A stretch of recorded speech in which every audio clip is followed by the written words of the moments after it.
નમસ્કાર મિત્રો, આજના દિવસે આપણે લેક્ચરની અંદર ઓબ્સ્ટેટિક નર્સિસની અંદર foetal skull, maternal pelvis, placenta, placental function, embryo development જેવા અલગ અલગ ટોપિકનું ડિસ્કશન કરશું. અને આ ટોપિકની અંદર જે થિયરી આ વિડીયોની અંદર છે જે તમે પૂરેપૂરી કરી લેશો તો આ થિયરીથી બહાર એક પણ MCQ જશે નહીં સ્ટાફ નર્સની પરીક્ષાની અંદર. એમાં પહેલો ટોપિક છે maternal pelvis. Pelvis compose of 4 bone and 4 joint. Maternal pelvis હોય 4 બોન અને 4 જોઈન્ટથી બનેલું હોય છે. Bone of pelvis are 2 innominate bone or hip bone compose 3 parts: ilium, ischium, pubis, 1 sacrum and 1 coccyx. જે મેટર્નલ પેલ્વિસ હોય એની અંદર 4 બોન હોય. કયા કયા? 2 ઇનોમિનેટ, રાઇટ ઇનોમિનેટ અને લેફ્ટ ઇનોમિનેટ, 1 સેક્રમ અને 1 કોક્સિક્સ. આ 4 બોનથી બનેલું હોય. અને એમાં જે ઇનોમિનેટ બોન છે એમાં 3 પાર્ટ્સ આવેલા હોય: ઇલિયમ, ઇસ્ચિયમ અને pubis. Joint of pelvis are 2 sacroiliac joint, 1 sacrococcygeal joint, 1 symphysis pubis. Maternal પેલ્વિસની અંદર 4 જોઈન્ટ હોય. એમાં 2 સેક્રોઇલિયાક, 1 સેક્રોકોક્સિગિયલ અને 1 સિમ્ફાઇસિસ પ્યુબિસ. ત્યાર પછી છે ટાઈપ ઓફ પેલ્વિસ. જે પેલ્વિસના ટાઈપ હોય એ પેલ્વિકની ઇનલેટ હોય એના શેપના આધારે પાડવામાં આવેલા હોય. તો એની અંદર પહેલો ટાઈપ છે ગાયનેકોઇડ પેલ્વિસ, જે 50% જોવા મળે. એટલે કે મિત્રો 100 આપણે પેલ્વિસ જોઈએ એમાંથી 50% પેલ્વિસ એ ગાયનેકોઇડ પેલ્વિસના હોય. એમાં ડીપમાં જોઈએ a normal true female pelvis, most favourable pelvis, shape of inlet or brim is rounded, it is well suited to child bearing. જે ગાયનેકોઇડ પેલ્વિસ હોય એ નોર્મલ ટ્રુ ફિમેલ પેલ્વિસ છે, જે લેબર પ્રોસેસ માટે ફેવરેબલ પેલ્વિસ છે અને એના inlet બ્રીમનો જે શેપ હોય છે રાઉન્ડ હોય છે. તો આમાંથી MCQ બની શકે કે ગાયનેકોઇડ પેલ્વિસના ઇનલેટ અથવા બ્રીમનો શેપ કયો હોય, નોર્મલ લેબર માટે સુટેટેડ પેલ્વિસ કયું છે? તો એમાં જવાબ આવશે ગાયનેકોઇડ પેલ્વિસ. ત્યાર પછી બીજો ટાઈપ છે એન્થ્રોપોઇડ પેલ્વિસ, જે 25% હોય. એટલે કે 100માંથી 25% છે એન્થ્રોપોઇડ પેલ્વિસ હોય. એમાં shape of inlet or brim is long oval shape. This type of pelvis mostly present in tall women. જે એન્થ્રોપોઇડ પેલ્વિસ હોય એના ઇનલેટનો શેપ કેવો હોય? ઓવેલ શેપનો હોય. અને જે મોસ્ટલી ટોલ વુમેન હોય એની અંદર જોવા મળે. તો આમાંથી પણ MCQ બની શકે કે એન્થ્રોપોઇડ પેલ્વિસના ઇનલેટનો અથવા બ્રીમનો શેપ કેવો હોય. ત્યાર પછી ત્રીજો ટાઈપ છે એન્ડ્રોઇડ પેલ્વિસ, જે 20% હોય. Shape of inlet or brim is heart shape or angulated, resemble as male pelvis, so not favorable for labor and vaginal birth. It is found in short and heavily built women. Ischial spine are prominent, which prevent internal rotation of head, so anterior posterior diameter become cut on them, causing a deep transverse arrest. જે ત્રીજો type છે Android પેલ્વિસ, એની અંદર MCQ બને કે inlet અથવા બ્રીમનો shape કેવો હોય? તો હાર્ટ શેપનો હોય, જે મોસ્ટ કોમન મેલની અંદર જોવા મળે. તો મેલ ટાઈપ ઓફ પેલ્વિસ એમાં એન્ડ્રોઇડ જવાબ આવે. અને જે વજાઇનલ બર્થ માટે ફેવરેબલ પેલ્વિસ નથી. અને એની અંદર જે બિલ્ટ અથવા હેવીલી શોર્ટ અથવા હેવીલી બિલ્ટ વુમેન હોય એની અંદર જોવા મળે. અને એન્ડ્રોઇડ પેલ્વિસની જે ઇસ્ચિયલ સ્પાઇન હોય પ્રોમિનન્ટ હોય, જેના કારણે હેડનું નોર્મલ લેબર દરમિયાન ઇન્ટરનલ રોટેશન હોય જે થતું નથી, જેથી ડીપ ટ્રાન્સવર્સ અરેસ્ટ થાય. એ પણ MCQ બની શકે કે ડીપ ટ્રાન્સવર્સ અરેસ્ટ કેવા ટાઈપના પેલ્વિસમાં જોવા મળે? તો એન્ડ્રોઇડ પેલ્વિસમાં. ત્યાર પછી ચોથો ટાઈપ છે પ્લેટીપેલોઇડ પેલ્વિસ, જે 5% જોવા મળે. Shape of inlet or brim is kidney shape, anterior posterior diameter is short and transverse diameter is wide, not favorable for labor. જે ચોથો ટાઈપ છે પ્લેટીપેલોઇડ, એના MCQમાં જે ઇનલેટ હોય એનો શેપ કિડની શેપ હોય અને એની અંદર એન્ટીરિયો પોસ્ટિરિયર ડાયામીટર હોય શોર્ટ હોય, પરંતુ ટ્રાન્સવર્સ ડાયામીટર છે વાઇડ છે, જેના કારણે જે નોર્મલ લેબર માટે ફેવરેબલ નથી. ત્યાર પછી છે ડિવિઝન ઓફ પેલ્વિસ. એમાં 2 ડિવિઝન, એક ફોલ્સ પેલ્વિસ અને એક ટ્રુ પેલ્વિસ. એમાં જે ફોલ્સ પેલ્વિસ છે એમાં the portion of the pelvis cavity that lie above the pelvic brim and it support weight of the growing uterus during middle and last trimester of pregnancy and abdominal viscera. જે fall પેલ્વિસ હોય એ કયા પાર્ટમાં આવેલું હોય? તો કે જે પેલ્વિકનું બ્રીમ આવેલું હોય એના ઉપર જે પાર્ટ આવેલો એને ફોલ્સ પેલ્વિસ કહેવાય અને એનું ફંક્શન શું છે તો કે મિડ અને થર્ડ ટ્રાઇમેસ્ટરની અંદર જે યુટ્રસ ગ્રો થયું હોય એને સપોર્ટ કરે. ત્યાર પછી true pelvis, the portion of the pelvis lying below the iliopectineal line or pelvic brim. જે પેલ્વિક બ્રીમ હોય એના નીચેનો જે પાર્ટ હોય એને ટ્રુ પેલ્વિસ કહેવાય. ઓબ્સ્ટેટિક ઇમ્પોર્ટન્સની અંદર ટ્રુ પેલ્વિસનો મોસ્ટ રોલ છે. ડિવિઝન ઓફ ટ્રુ પેલ્વિસ, જે આ ટ્રુ પેલ્વિસ છે એના 3 પાર્ટ્સ આવેલા છે, ઇનલેટ, કેવિટી અને આઉટલેટ. એમાં પહેલું આપણે જોઈએ ડીપમાં ઇનલેટ, એને બીજા નામ તરીકે બ્રીમ તરીકે પણ ઓળખાય. It is form by the iliopectineal line of the innominate bone and the sacral promontory. જે ઇનોમિનેટ બોન હોય એની અંદર ઇલિયોપેક્ટિનિયલ લાઇન હોય અને સેક્રલ પ્રમોટરી, એ બે દ્વારા જે ફોર્મ થાય આખું એને ઇનલેટ અથવા બ્રીમ તરીકે ઓળખાય. It is oval or round shape in female and heart shape in the male. આગળ આપણે પેલ્વિસના ટાઈપ જોયા, એમાં જે ગાયનેકોડ પેલ્વિસ હોય છે એનો શેપ જે ઇનલેટ બ્રીમનો એ રાઉન્ડ હોય તો એ ફિમેલની અંદર જોવા મળે, અને હાર્ટ શેપ જે પેલ્વિસ હોય એ મેલની અંદર, અને એને એન્ડ્રોઇડ પેલ્વિસ કહેવાય. It is boundary lining of the false and true pelvis. જે ઇનલેટ છે એ ફોલ્સ અને ટ્રુ પેલ્વિસ બંનેને ડિવિઝન એટલે બાઉન્ડ્રી લાઇન કરે. ત્યાર પછી important diameter of brim inlet. Diameter have 4 principal diameter, 1 anterior posterior diameter, 1 transverse diameter and 2 oblique diameter. એના પછી એક એક આપણે જોઈએ. એમાં પહેલું છે anterior posterior diameter of inlet. There are 3 anterior posterior diameter, among them only diagonal can be measured by per vaginal examination. True પેલ્વિસની અંદર જે ઇનલેટ હોય એના 3 એન્ટિરિયો પોસ્ટિરિયર ડાયામીટર હોય. આ 3માંથી એકમાત્ર એવો ડાયામીટર છે જેનું નામ છે ડાયગોનલ ડાયામીટર, જે પર વજાઇનલ એક્ઝામિનેશન અથવા ફિંગર દ્વારા આપણે મેજર કરી શકીએ. બાકીના બીજા ડાયામીટર છે આપણે પેલ્વીમેટ્રી નામની સ્ટડી આવે એના દ્વારા કરવામાં આવે. પેલો છે એનાટોમિકલ કન્જ્યુગેટ, એનું બીજું નામ છે ટ્રુ કન્જ્યુગેટ, જેનું મેજરમેન્ટ છે 11 સેન્ટીમીટર. ક્યાંથી ક્યાં સુધી આવેલો હોય તો કે distance between superior point of the sacrum at midline and the upper and inner margin of the symphysis pubis. જે પેલ્વિસ હોય એમાં સેક્રમના જે સુપિરિયર પાર્ટ હોય છે ત્યાંથી લઈ અને સિમ્ફાઇસિસ પ્યુબિસના અપર એન્ડ ઇનર માર્જિન સુધી, અને એનું મેજરમેન્ટ 11 સેન્ટીમીટર. તો એમસીક્યુમાં પૂછાઈ શકે કે એનાટોમિકલનું બીજું નામ શું? ટ્રુ કન્જ્યુગેટ, એનું મેજરમેન્ટ 11 સેન્ટીમીટર, અને તે ક્યાંથી ક્યાં સુધી આવેલો હોય એટલું યાદ રાખવાનું. ત્યાર પછી બીજો ડાયામીટર છે ઓબ્સ્ટેટિક કન્જ્યુગેટ, જેનું મેજરમેન્ટ છે 10 સેન્ટીમીટર. ક્યાંથી ક્યાં સુધી તો distance between the mid point of sacral promontory to prominent bony projection at the middle part of the inner surface of symphysis pubis, and it is the shortest anterior posterior diameter to which the fetal head must be accommodated to descend successfully through the pelvic inlet.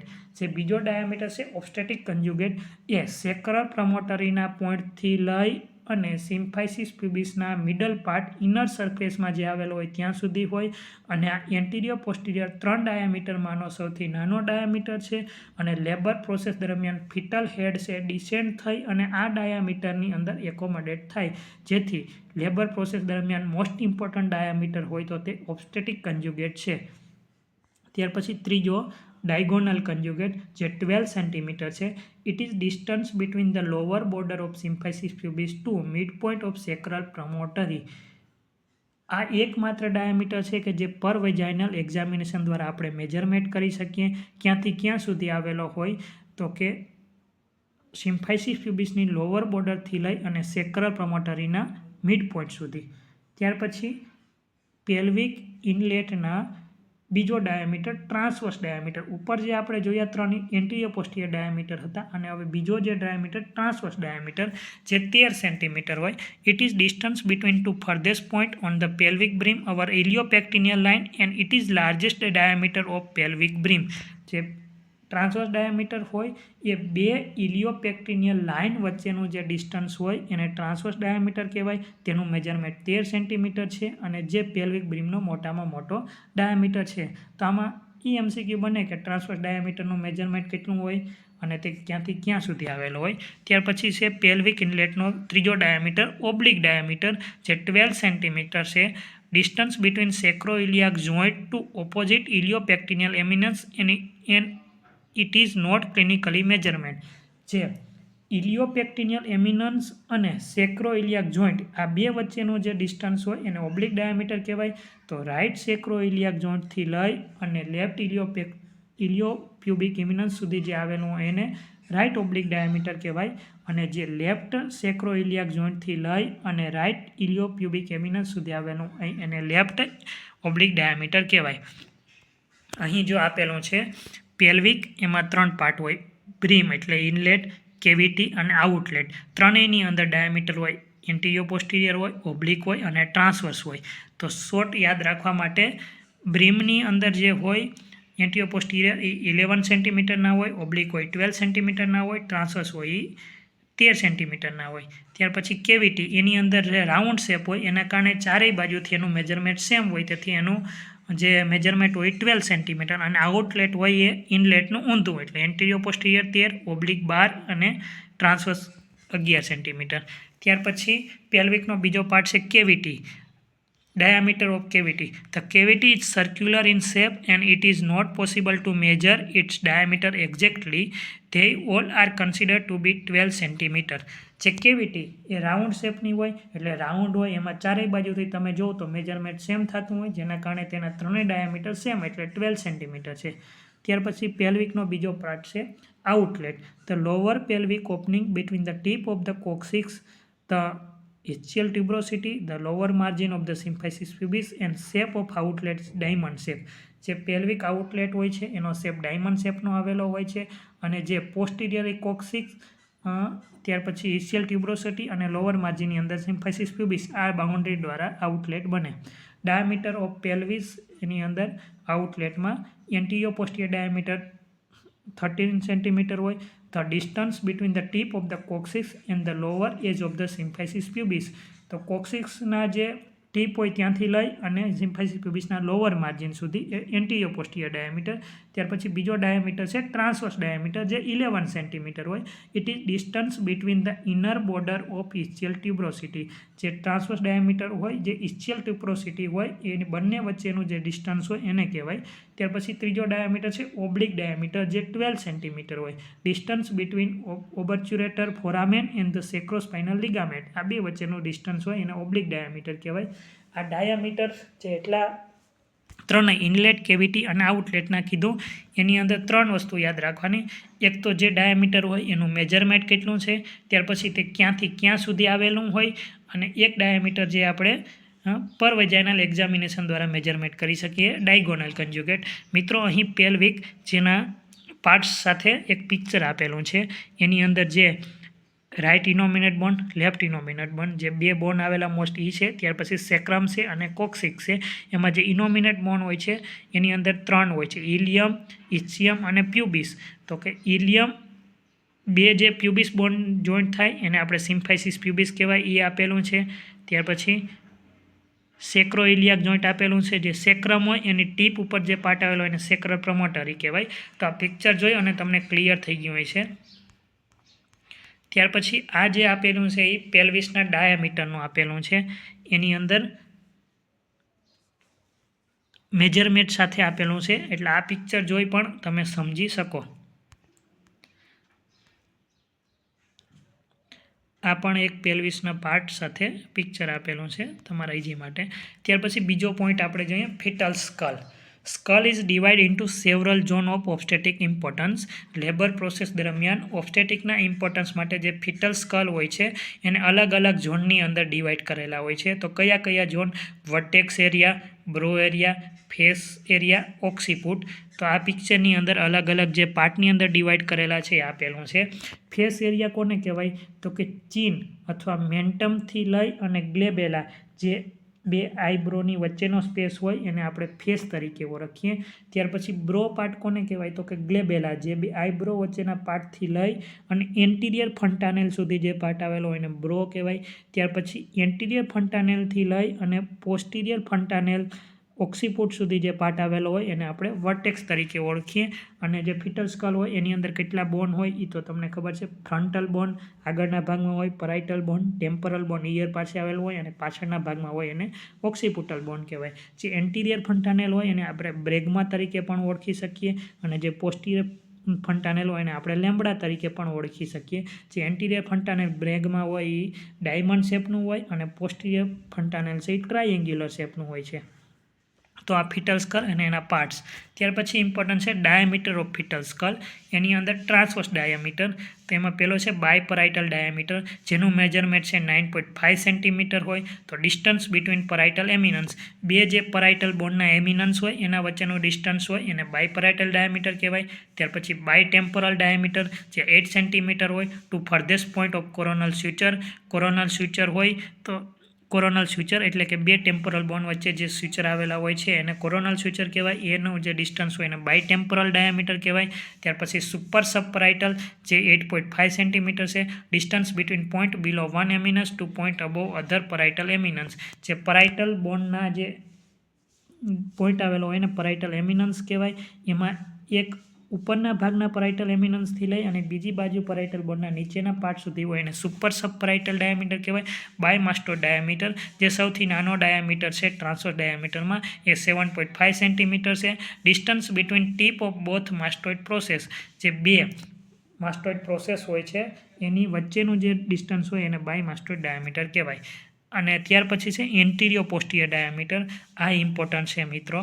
એન્ટિરિયો પોસ્ટિરિયર ડાયામીટરની અંદર પહેલો છે sub ઓક્સિપુટો બ્રેગમેટિક diameter, જેનો distance ક્યાં સુધી હોય તો કે distance from below occipital protuberance to centre of bregma એટલે એન્ટિરિયર ફંટાનેલ.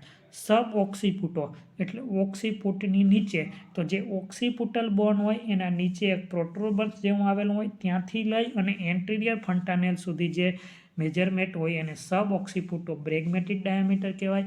એનું મેજરમેન્ટ 9.5 સેન્ટીમીટર છે. આ ડાયામીટરની અંદર જે ફિટલ હેડ હોય એનું એટીટ્યુડ કેવું હોય તો કે નેક હોય કમ્પ્લીટલી ફ્લેક્સ હોય અને એની અંદર કેવું પ્રેઝન્ટેશન બને તો વર્ટેક્સ પ્રેઝન્ટેશન બને.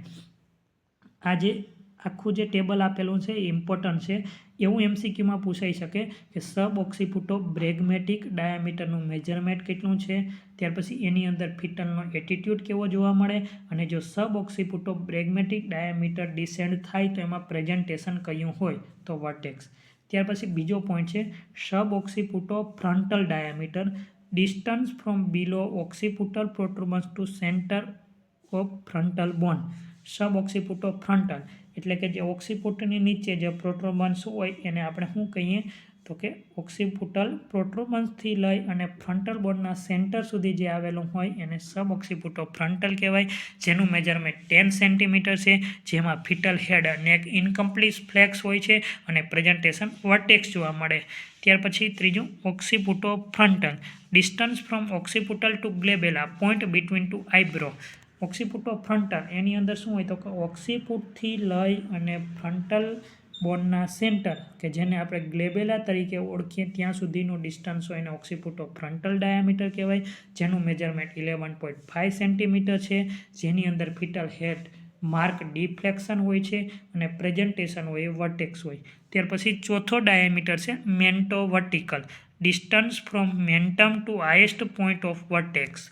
મેન્ટમ એટલે ચીનથી લઈ અને વર્ટેક્સનો જે હાઈએસ્ટ ઉપરનો પોઈન્ટ હોય છે એને આપણે મેન્ટો વર્ટિકલ કહેવાય. જેનું મેજરમેન્ટ 13.5 સેન્ટીમીટર છે. જેની અંદર ફિટલ હેડ છે પાર્શિયલ એક્સટેન્શન હોય અને પ્રેઝન્ટેશનની વાત કરીએ તો બ્રો. તો આ ઇમ્પોર્ટન્ટ છે. ફિટલ હેડની અંદર એન્ટિરિયો પોસ્ટિરિયર ડાયામીટરમાં સૌથી લોંગેસ્ટ ડાયામીટર મેન્ટો વર્ટિકલ છે. કોઈ બુકની અંદર જેનું મેજરમેન્ટ 14 સેન્ટીમીટર, કોઈ બુકની અંદર 13.5 સેન્ટીમીટર છે અને એમાં પ્રેઝન્ટેશન બ્રો જોવા મળે. ત્યાર પછી પાંચમો ડાયામીટર છે સબ મેન્ટો બ્રેગમેટિક. એની અંદર ડિસ્ટન્સ શું હોય તો કે મેન્ટમની નીચે સબ મેન્ટમથી લઈ અને એન્ટિરિયર ફંટાનેલ જેને આપણે બ્રેગમાં કહેવાય ત્યાં સુધીનો ડિસ્ટન્સ હોય એને સબ મેન્ટો બ્રેગમેટિક કહેવાય. જેનું મેજરમેન્ટ 9.5 સેન્ટીમીટર છે. જેમાં ફિટલ હેડ કમ્પ્લીટ એક્સટેન્શન હોય છે અને પ્રેઝન્ટેશન ફેસ હોય. ત્યાર પછી છઠ્ઠો ડાયામીટર છે sub mento vertical, distance from below the mentum to highest centre point of vertex. મેન્ટમની નીચે સબ મેન્ટમથી લઈ અને વર્ટેક્સનો જે હાઈએસ્ટ પોઈન્ટ હોય સેન્ટરમાં ત્યાં સુધીના પાર્ટને સબ મેન્ટો વર્ટિકલ કહેવાય. જેનું મેજરમેન્ટ 11.5 સેન્ટીમીટર હોય. ફિટલ હેડ છે ઇનકમ્પ્લીટ એક્સટેન્શન હોય અને પ્રેઝન્ટેશન છે એ ફેસ હોય. તો આ ડાયામીટર ઇમ્પોર્ટન્ટ હતા. ત્યાર પછી આપણે જોઈએ મોલ્ડિંગ. આની ડેફિનેશન ઇમ્પોર્ટન્ટ છે. ડિલિવરી દરમિયાન બેબી ડિસેન્ડ થવાથી કેનાલના પ્રેશરના કારણે હેડના ડાયામીટરમાં 4 mm જેટલું વેરિએશન આવે તેને મોલ્ડિંગ કહેવાય, જે બર્થ પછી થોડા કલાકમાં ડિસઅપિયર થઈ જાય છે. મોલ્ડિંગ એટલે કે શું? લેબર પ્રોસેસ દરમિયાન ફિટલ હેડ મેટર્નલ પેલ્વિસમાંથી પાસ થાય તો યુટેરાઇન કોન્ટ્રાક્શન દરમિયાન ફિટલ હેડ ઉપર પ્રેશર આવે, જેના કારણે જે ફિટલ હેડના ડાયામીટર હોય એમાં 4 mm જેટલું વેરિએશન થાય, એને મોલ્ડિંગ કહેવાય, અને જે બેબીના બર્થના થોડાક કલાકની અંદર ડિસઅપિયર થઈ જાય. MCQ બની શકે કે બર્થ પછી મોલ્ડિંગ કેટલા ટાઈમની અંદર ડિસઅપિયર થાય, તો કે થોડા કલાક ફ્યુ અવર્સની અંદર થઈ જાય.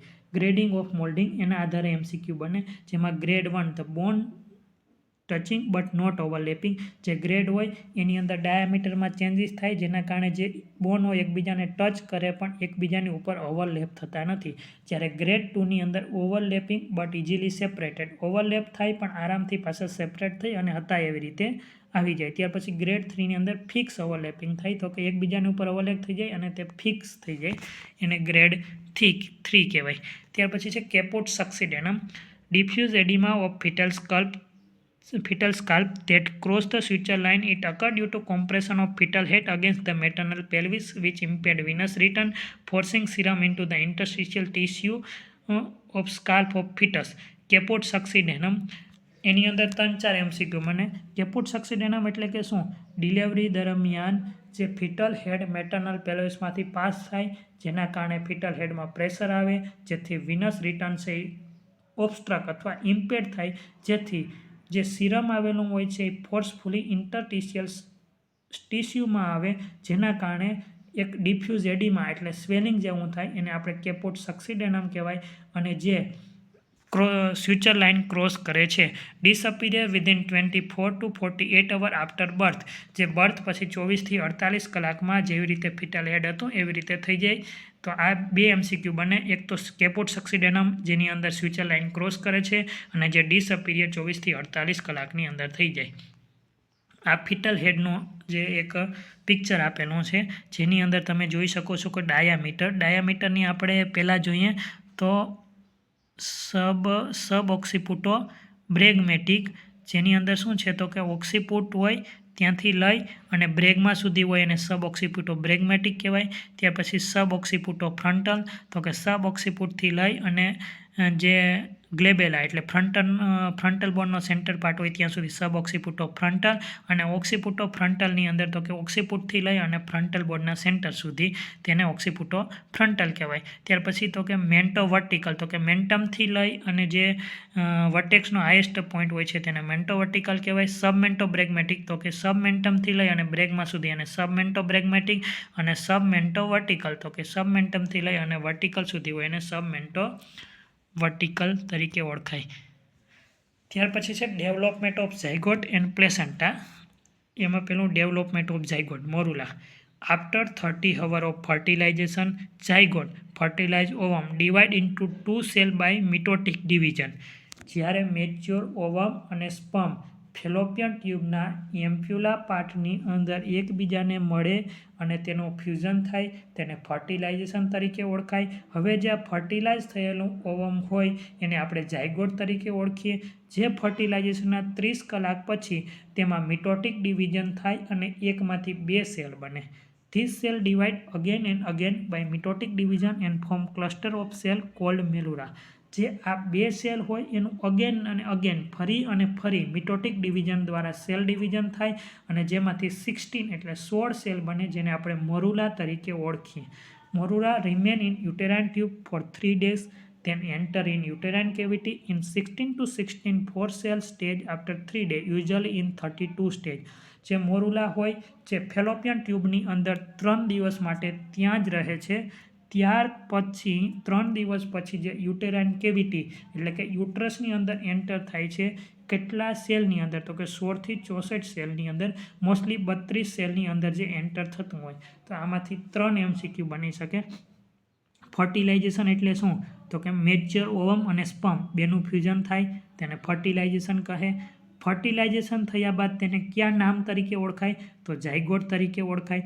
ફર્ટિલાઇઝેશન ફેલોપિયન ટ્યુબના કયા પાર્ટમાં થાય? એમ્પ્યુલામાં થાય.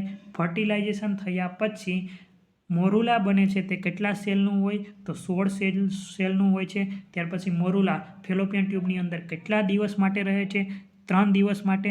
ફર્ટિલાઇઝેશન પછી મોરુલા યુટેરાઇન કેવિટી યુટ્રસમાં કેટલામાં દિવસે એન્ટર થાય તો કે ચોથા દિવસે 3 દિવસ પછી.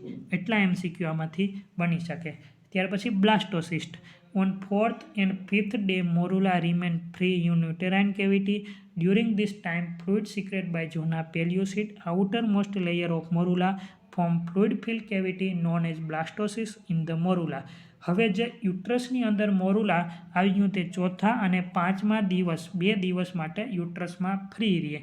ત્યાર પછી જે મોરુલા હોય એનું આઉટર મોસ્ટ લેયર હોય એને ઝોના પેલ્યુસિડ કહેવાય. તેમાંથી ફ્લુઇડ સિક્રેટ થાય છે અને જે આ સિક્રેટ થયેલું ફ્લુઇડ હોય એના દ્વારા ફ્લુઇડ ફિલ્ડ કેવિટી બને જેને આપણે બ્લાસ્ટોસિસ્ટ તરીકે ઓળખીએ. તો MCQ બને કે મોરુલા ચોથા અને 5મા દિવસ માટે યુટ્રસમાં ફ્રી રહે. ત્યાર પછી જે ફ્લુઇડ સિક્રેટ થાય કયા લેયર દ્વારા થાય ઝોના પેલ્યુસિડ દ્વારા થાય અને આ ફ્લુઇડ ફિલ્ડ કેવિટી હોય એને આપણે બ્લાસ્ટોસિસ્ટ તરીકે ઓળખીએ. Each separate cell of morula and increase size which called blastocyst. આ ફ્લુઇડ ફિલ્ડ કેવિટી બને ત્યાર પછી એની સાઇઝ ઇન્ક્રીઝ થાય અને 32માંથી 58 સેલનું બને જેને આપણે બ્લાસ્ટોસિસ્ટ કહીએ. તો process from morula to blastocyst development called blastulation. MCQ બની શકે કે બ્લાસ્ટુલેશન એટલે શું તો કે મોરુલામાંથી બ્લાસ્ટોસિસ્ટનું જે ડેવલપમેન્ટ થાય એને બ્લાસ્ટુલેશન કહેવાય. બ્લાસ્ટોસિસ્ટ કન્ટેન 2 લેયર ઓફ સેલ. જે આ બ્લાસ્ટોસિસ્ટ બન્યું એની અંદર 2 લેયર આવેલા હોય. Outer cell must called trophoblast, which later form placenta and chorion. Inner cell must called embryoblast, which later form the embryo, amnion and umbilical cord. આમાંથી MCQ બની શકે કે જે આ બ્લાસ્ટોસિસ્ટનો આઉટર લેયર હોય એને શું કહેવાય ટ્રોપોબ્લાસ્ટ કહેવાય. જેમાંથી શું બને પ્લેસેન્ટા અને કોરિયન. અને જે ઇનર સેલ માસ હોય અંદરનું જે લેયર હોય એને એમ્બ્રિયોબ્લાસ્ટ અથવા ઇનર સેલ માસ કહેવાય. તેમાંથી શું બને એમ્બ્રિયો, એમનિયોન અને અમ્બેલિકલ code. At this stage, implantation in the endometrium lining of uterus occur. આ સ્ટેજ દરમિયાન જ જે એમ્બ્રિયોનું છે ઇમ્પ્લાન્ટેશન થાય. બ્લાસ્ટોસિસ્ટ secrete HCG hormone to keep corpus luteum viable and also secrete estrogen and progesterone for first 2 to 3 months of gestation. મિત્રો બ્લાસ્ટોસિસ્ટ HCG હોર્મોનનું secretion કરે શા માટે તો કે જે કોર્પસ લ્યુટિયમ હોય એને વાયેબલ રાખવા માટે અને પહેલાં 2 થી 3 મંથ દરમિયાન કે જે જસ્ટેશન પીરિયડ દરમિયાન પ્લેસેન્ટાનું ડેવલપમેન્ટ ના થયું હોય જેના કારણે ઇસ્ટ્રોજન અને પ્રોજેસ્ટેરોન પણ બ્લાસ્ટોસિસ્ટ દ્વારા સિક્રેટ થાય. તો જ્યાં સુધી પ્લેસેન્ટા ડેવલપ થઈ અને ફૂલી હોર્મોનનું સિક્રેશન ના કરે ત્યાં સુધી HCG, ઇસ્ટ્રોજન અને પ્રોજેસ્ટેરોન કોણ સિક્રેટ કરે તો બ્લાસ્ટોસિસ્ટ. શા માટે તો કે કોર્પસ લ્યુટિયમને વાયેબલ રાખવા માટે. ત્યાર પછી implantation or nidation. Imaging of the developing blastocyst in the uterine mucosa occurs 6 or 7 days after fertilization or 6 to 8 days after ovulation.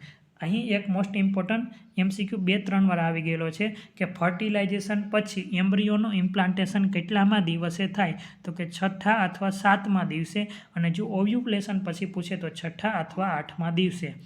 Normal site of implantation, anterior or posterior wall of body of uterus near the fundus in the endometrium hole. હવે જે embryo હોય એનું 6થા થી 7મા દિવસે implantation કઈ જગ્યાએ થાય તો કે એન્ટીરિયર અથવા પોસ્ટિયર જે યુટ્રસના બોડીની જે વોલ હોય એમાં મોસ્ટ કોમનલી ફંડસની નજીક થતું હોય. Starting time on 6 day of fertilisation or 20 day of regular menstrual period. જે ઇમ્પ્લાન્ટેશન થવાનું સ્ટાર્ટ ક્યાંથી થાય તો કે ફર્ટિલાઇઝેશન પછી 6થા દિવસે અથવા રેગ્યુલર મેન્સ્ટ્રુઅલ પીરિયડના 20મા દિવસ પછી. Completing time on 10 and 11 day after fertilization or 24 to 25 day of a regular cycle. Deep penetration is called interstitial implantation. ઇમ્પ્લાન્ટેશનની પ્રોસેસ કમ્પ્લીટ ક્યારે થાય તો કે ફર્ટિલાઇઝેશન પછી 10મા અને 11મા દિવસે અથવા તો રેગ્યુલર મેન્સ્ટ્રુઅલ પીરિયડના 24 થી 25મા દિવસે. અને જો ડીપ પેનેટ્રેશન થાય તો એને આપણે ઇન્ટરટિશિયલ ઇમ્પ્લાન્ટેશન કહેવાય. અહીં જે ઝાયગોટ હોય એનું ડેવલપમેન્ટ આપેલું છે. પહેલાં મેચ્યોર ઓમ અને સ્પર્મ જે ફેલોપિયન ટ્યુબના એમ્પ્યુલા પાર્ટમાં મળે એને આપણે ફર્ટિલાઇઝેશન કહેવાય. ત્યાર પછી છે ફર્ટિલાઇઝેશન પછી 3 દિવસ છે તે ઝાયગોટ ફેલોપિયન ટ્યુબની અંદર ફ્રી રહે. ત્યાર પછી ચોથા દિવસે યુટ્રસની અંદર એન્ટર થાય. યુટ્રસની અંદર એન્ટર થાય એને આપણે મોરુલા કહેવાય, જે 16 સેલ સ્ટેજનું હોય છે. ત્યાર પછી તેનું આઉટર મોસ્ટ લેયર જે જોના પેલ્યુસિડ હોય છે, જે ફ્લુઇડ સિક્રેટ કરે, જેના કારણે ફ્લુઇડ ફિલ્ડ કેવિટી બને, જો અહીં આપેલું છે, જેને આપણે બ્લાસ્ટોસિસ્ટ તરીકે ઓળખીએ. બ્લાસ્ટોસિસ્ટ હોય એના 2 લેયર હોય છે. આઉટર લેયર હોય એને ટ્રોફોબ્લાસ્ટ કહેવાય, ઇનર લેયર હોય છે એને ઇનર સેલ માસ કહેવાય. જે આઉટર લેયર હોય છે એમાંથી પ્લેસેન્ટા અને કોરિયોન બને. ઇન્ટર લેયર હોય છે એમનાથી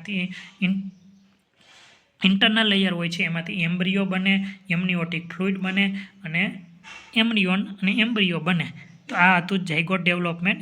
એના રિલેટેડ જે MCQ હતા એ આગળ આપણે જોયા, એ મિત્રો યાદ રાખજો. ત્યાર પછી આપણે જોઈએ placenta.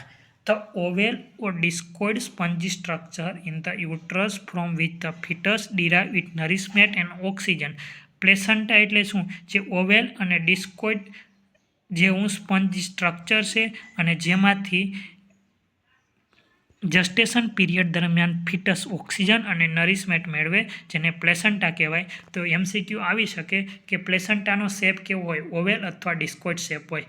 Placenta develop from chorionic frondosum and decidua basalis. પ્લેસેન્ટાનું ડેવલપમેન્ટ ક્યાંથી થાય? તો કે કોરિયોનિક થ્રોન્ડોઝોમ અને ડેસિડ્યુઆ બેઝાલિસમાંથી થાય. આ પણ MCQ આવી શકે, પ્લેસેન્ટાનું ડેવલપમેન્ટ ક્યાંથી થાય.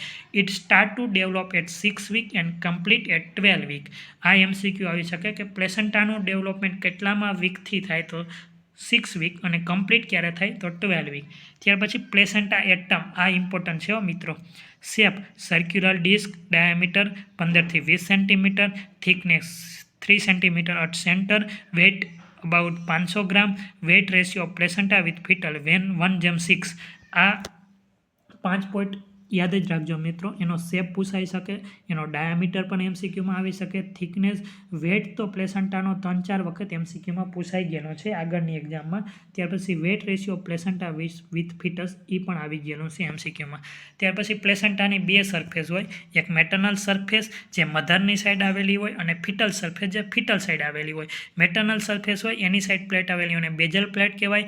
આ સરફેસની અંદર રેડ કલરના છે એ લોબ આવેલા હોય છે, જે 15 થી 20 લોબ હોય છે, જે ડાયરેક્ટ યુટ્રસ એન્ડોમેટ્રિયમની વોલ સાથે અટેચ થયેલા હોય, એના કારણે જેને આપણે મેટર્નલ સરફેસ કહેવાય. જ્યારે બીજી સરફેસ છે ફિટલ સરફેસ, જેની અંદર એમની અમ્બેલિકલ કોર્ડનું અટેચમેન્ટ આવેલું હોય છે, તેની તરફ આવેલી અને કોરિયોનિક પ્લેટ કહેવાય. તેથી તેને ફિટલ સરફેસ તરીકે આપણે ઓળખી શકીએ.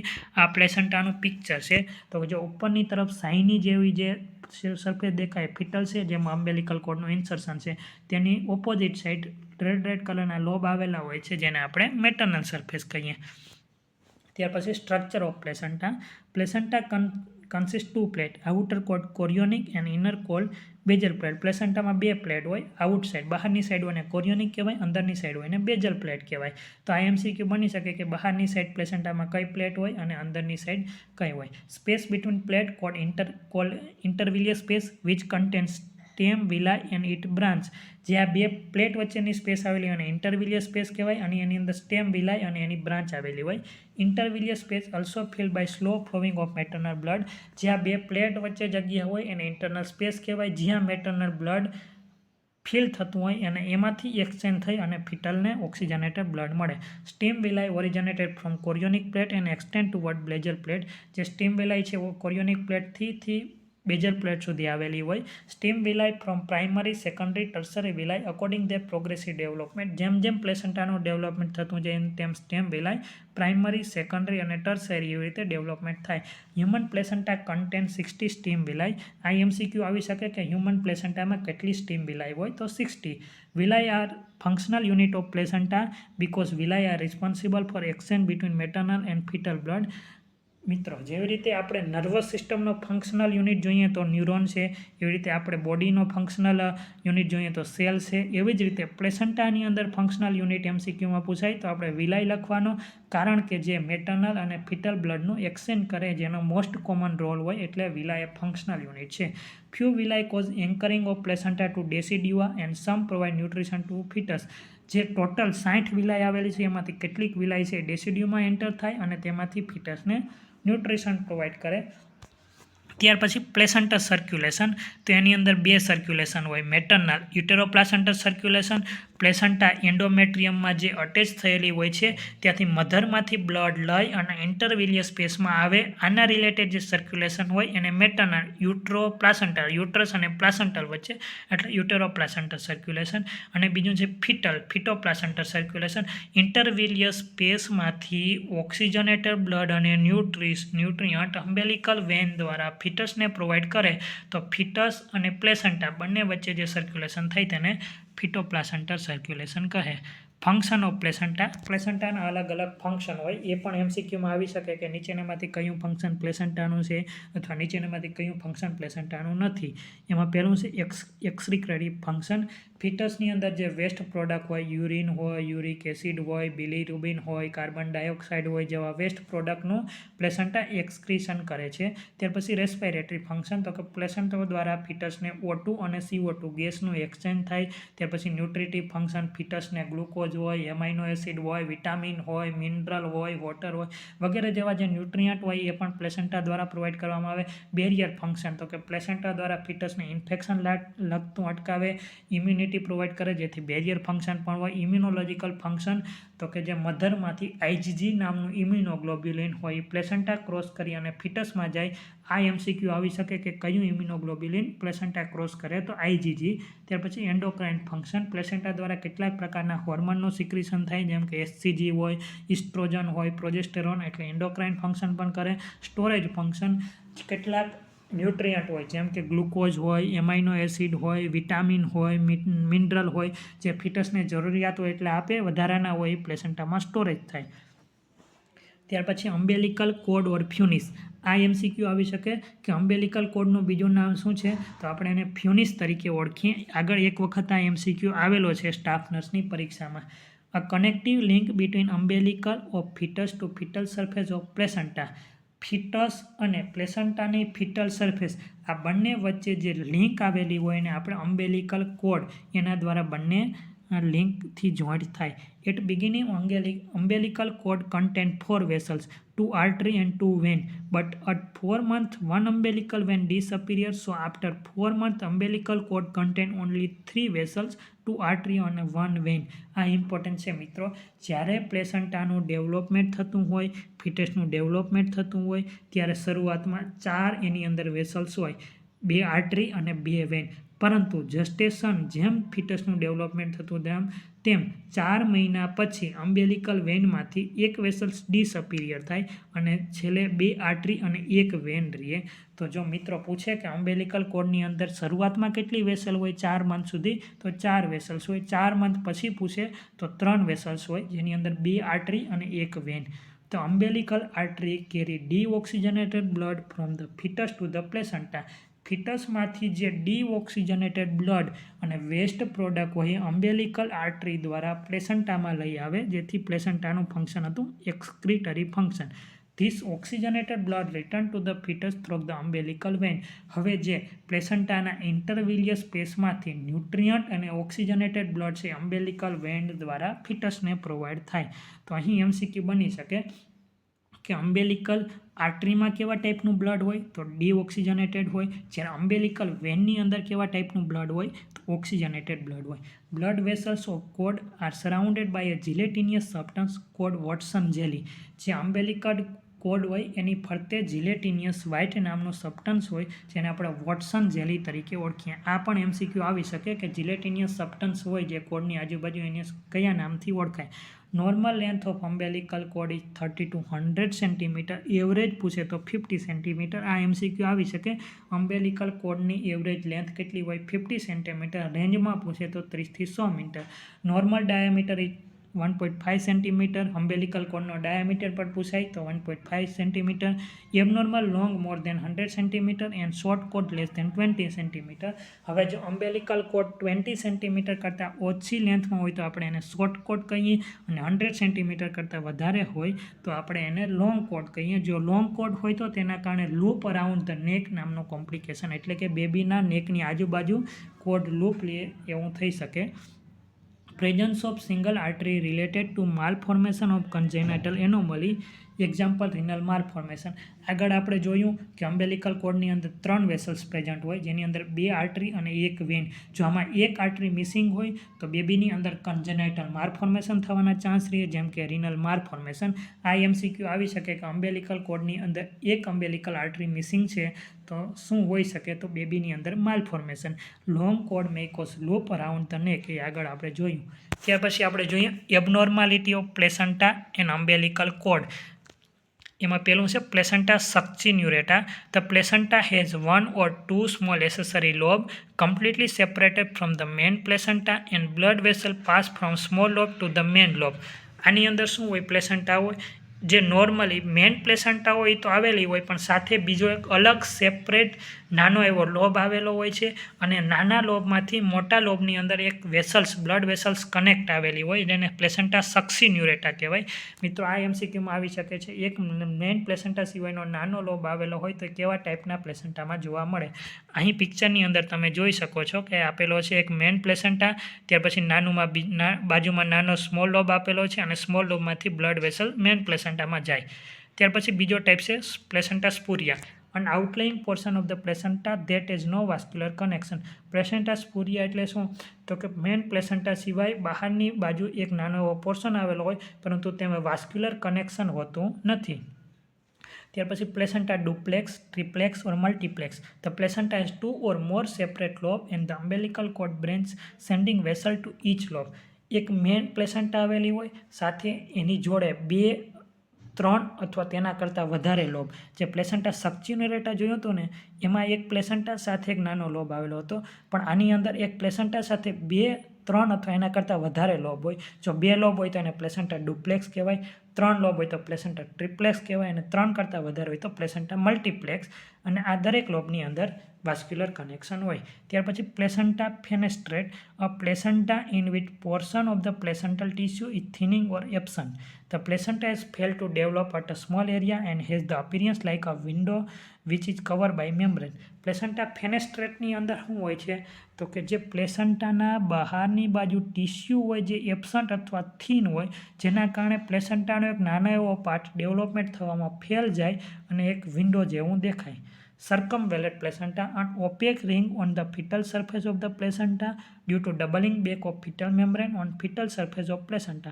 Circumvallate placentaની અંદર શું હોય, તો કે જે પ્લેસન્ટાની ફિટલ સરફેસ, જે અમ્બેલિકલ કોર્ડ ઇન્સર્શન થયેલું હોય, ત્યાં ઓપેક એક જાડી રિંગ જોવા મળે. કોના કારણે જોવા મળે, તો કે ફિટલ મેમ્બ્રેન ડબલ થઈ જાય એના કારણે. તો આ પિક્ચરની અંદર તમે જોઈ શકો છો કે જે પ્લેસન્ટાની એજ હોય ત્યાં એક જાડી ઓપેક રિંગ જોવા મળે છે ફરતી. એ કોના કારણે, ફિટલ મેમ્બ્રેન ડબલ થવાના કારણે હોય, તો એને પ્લેસન્ટા સર્કમવેલન્ટ કહેવાય.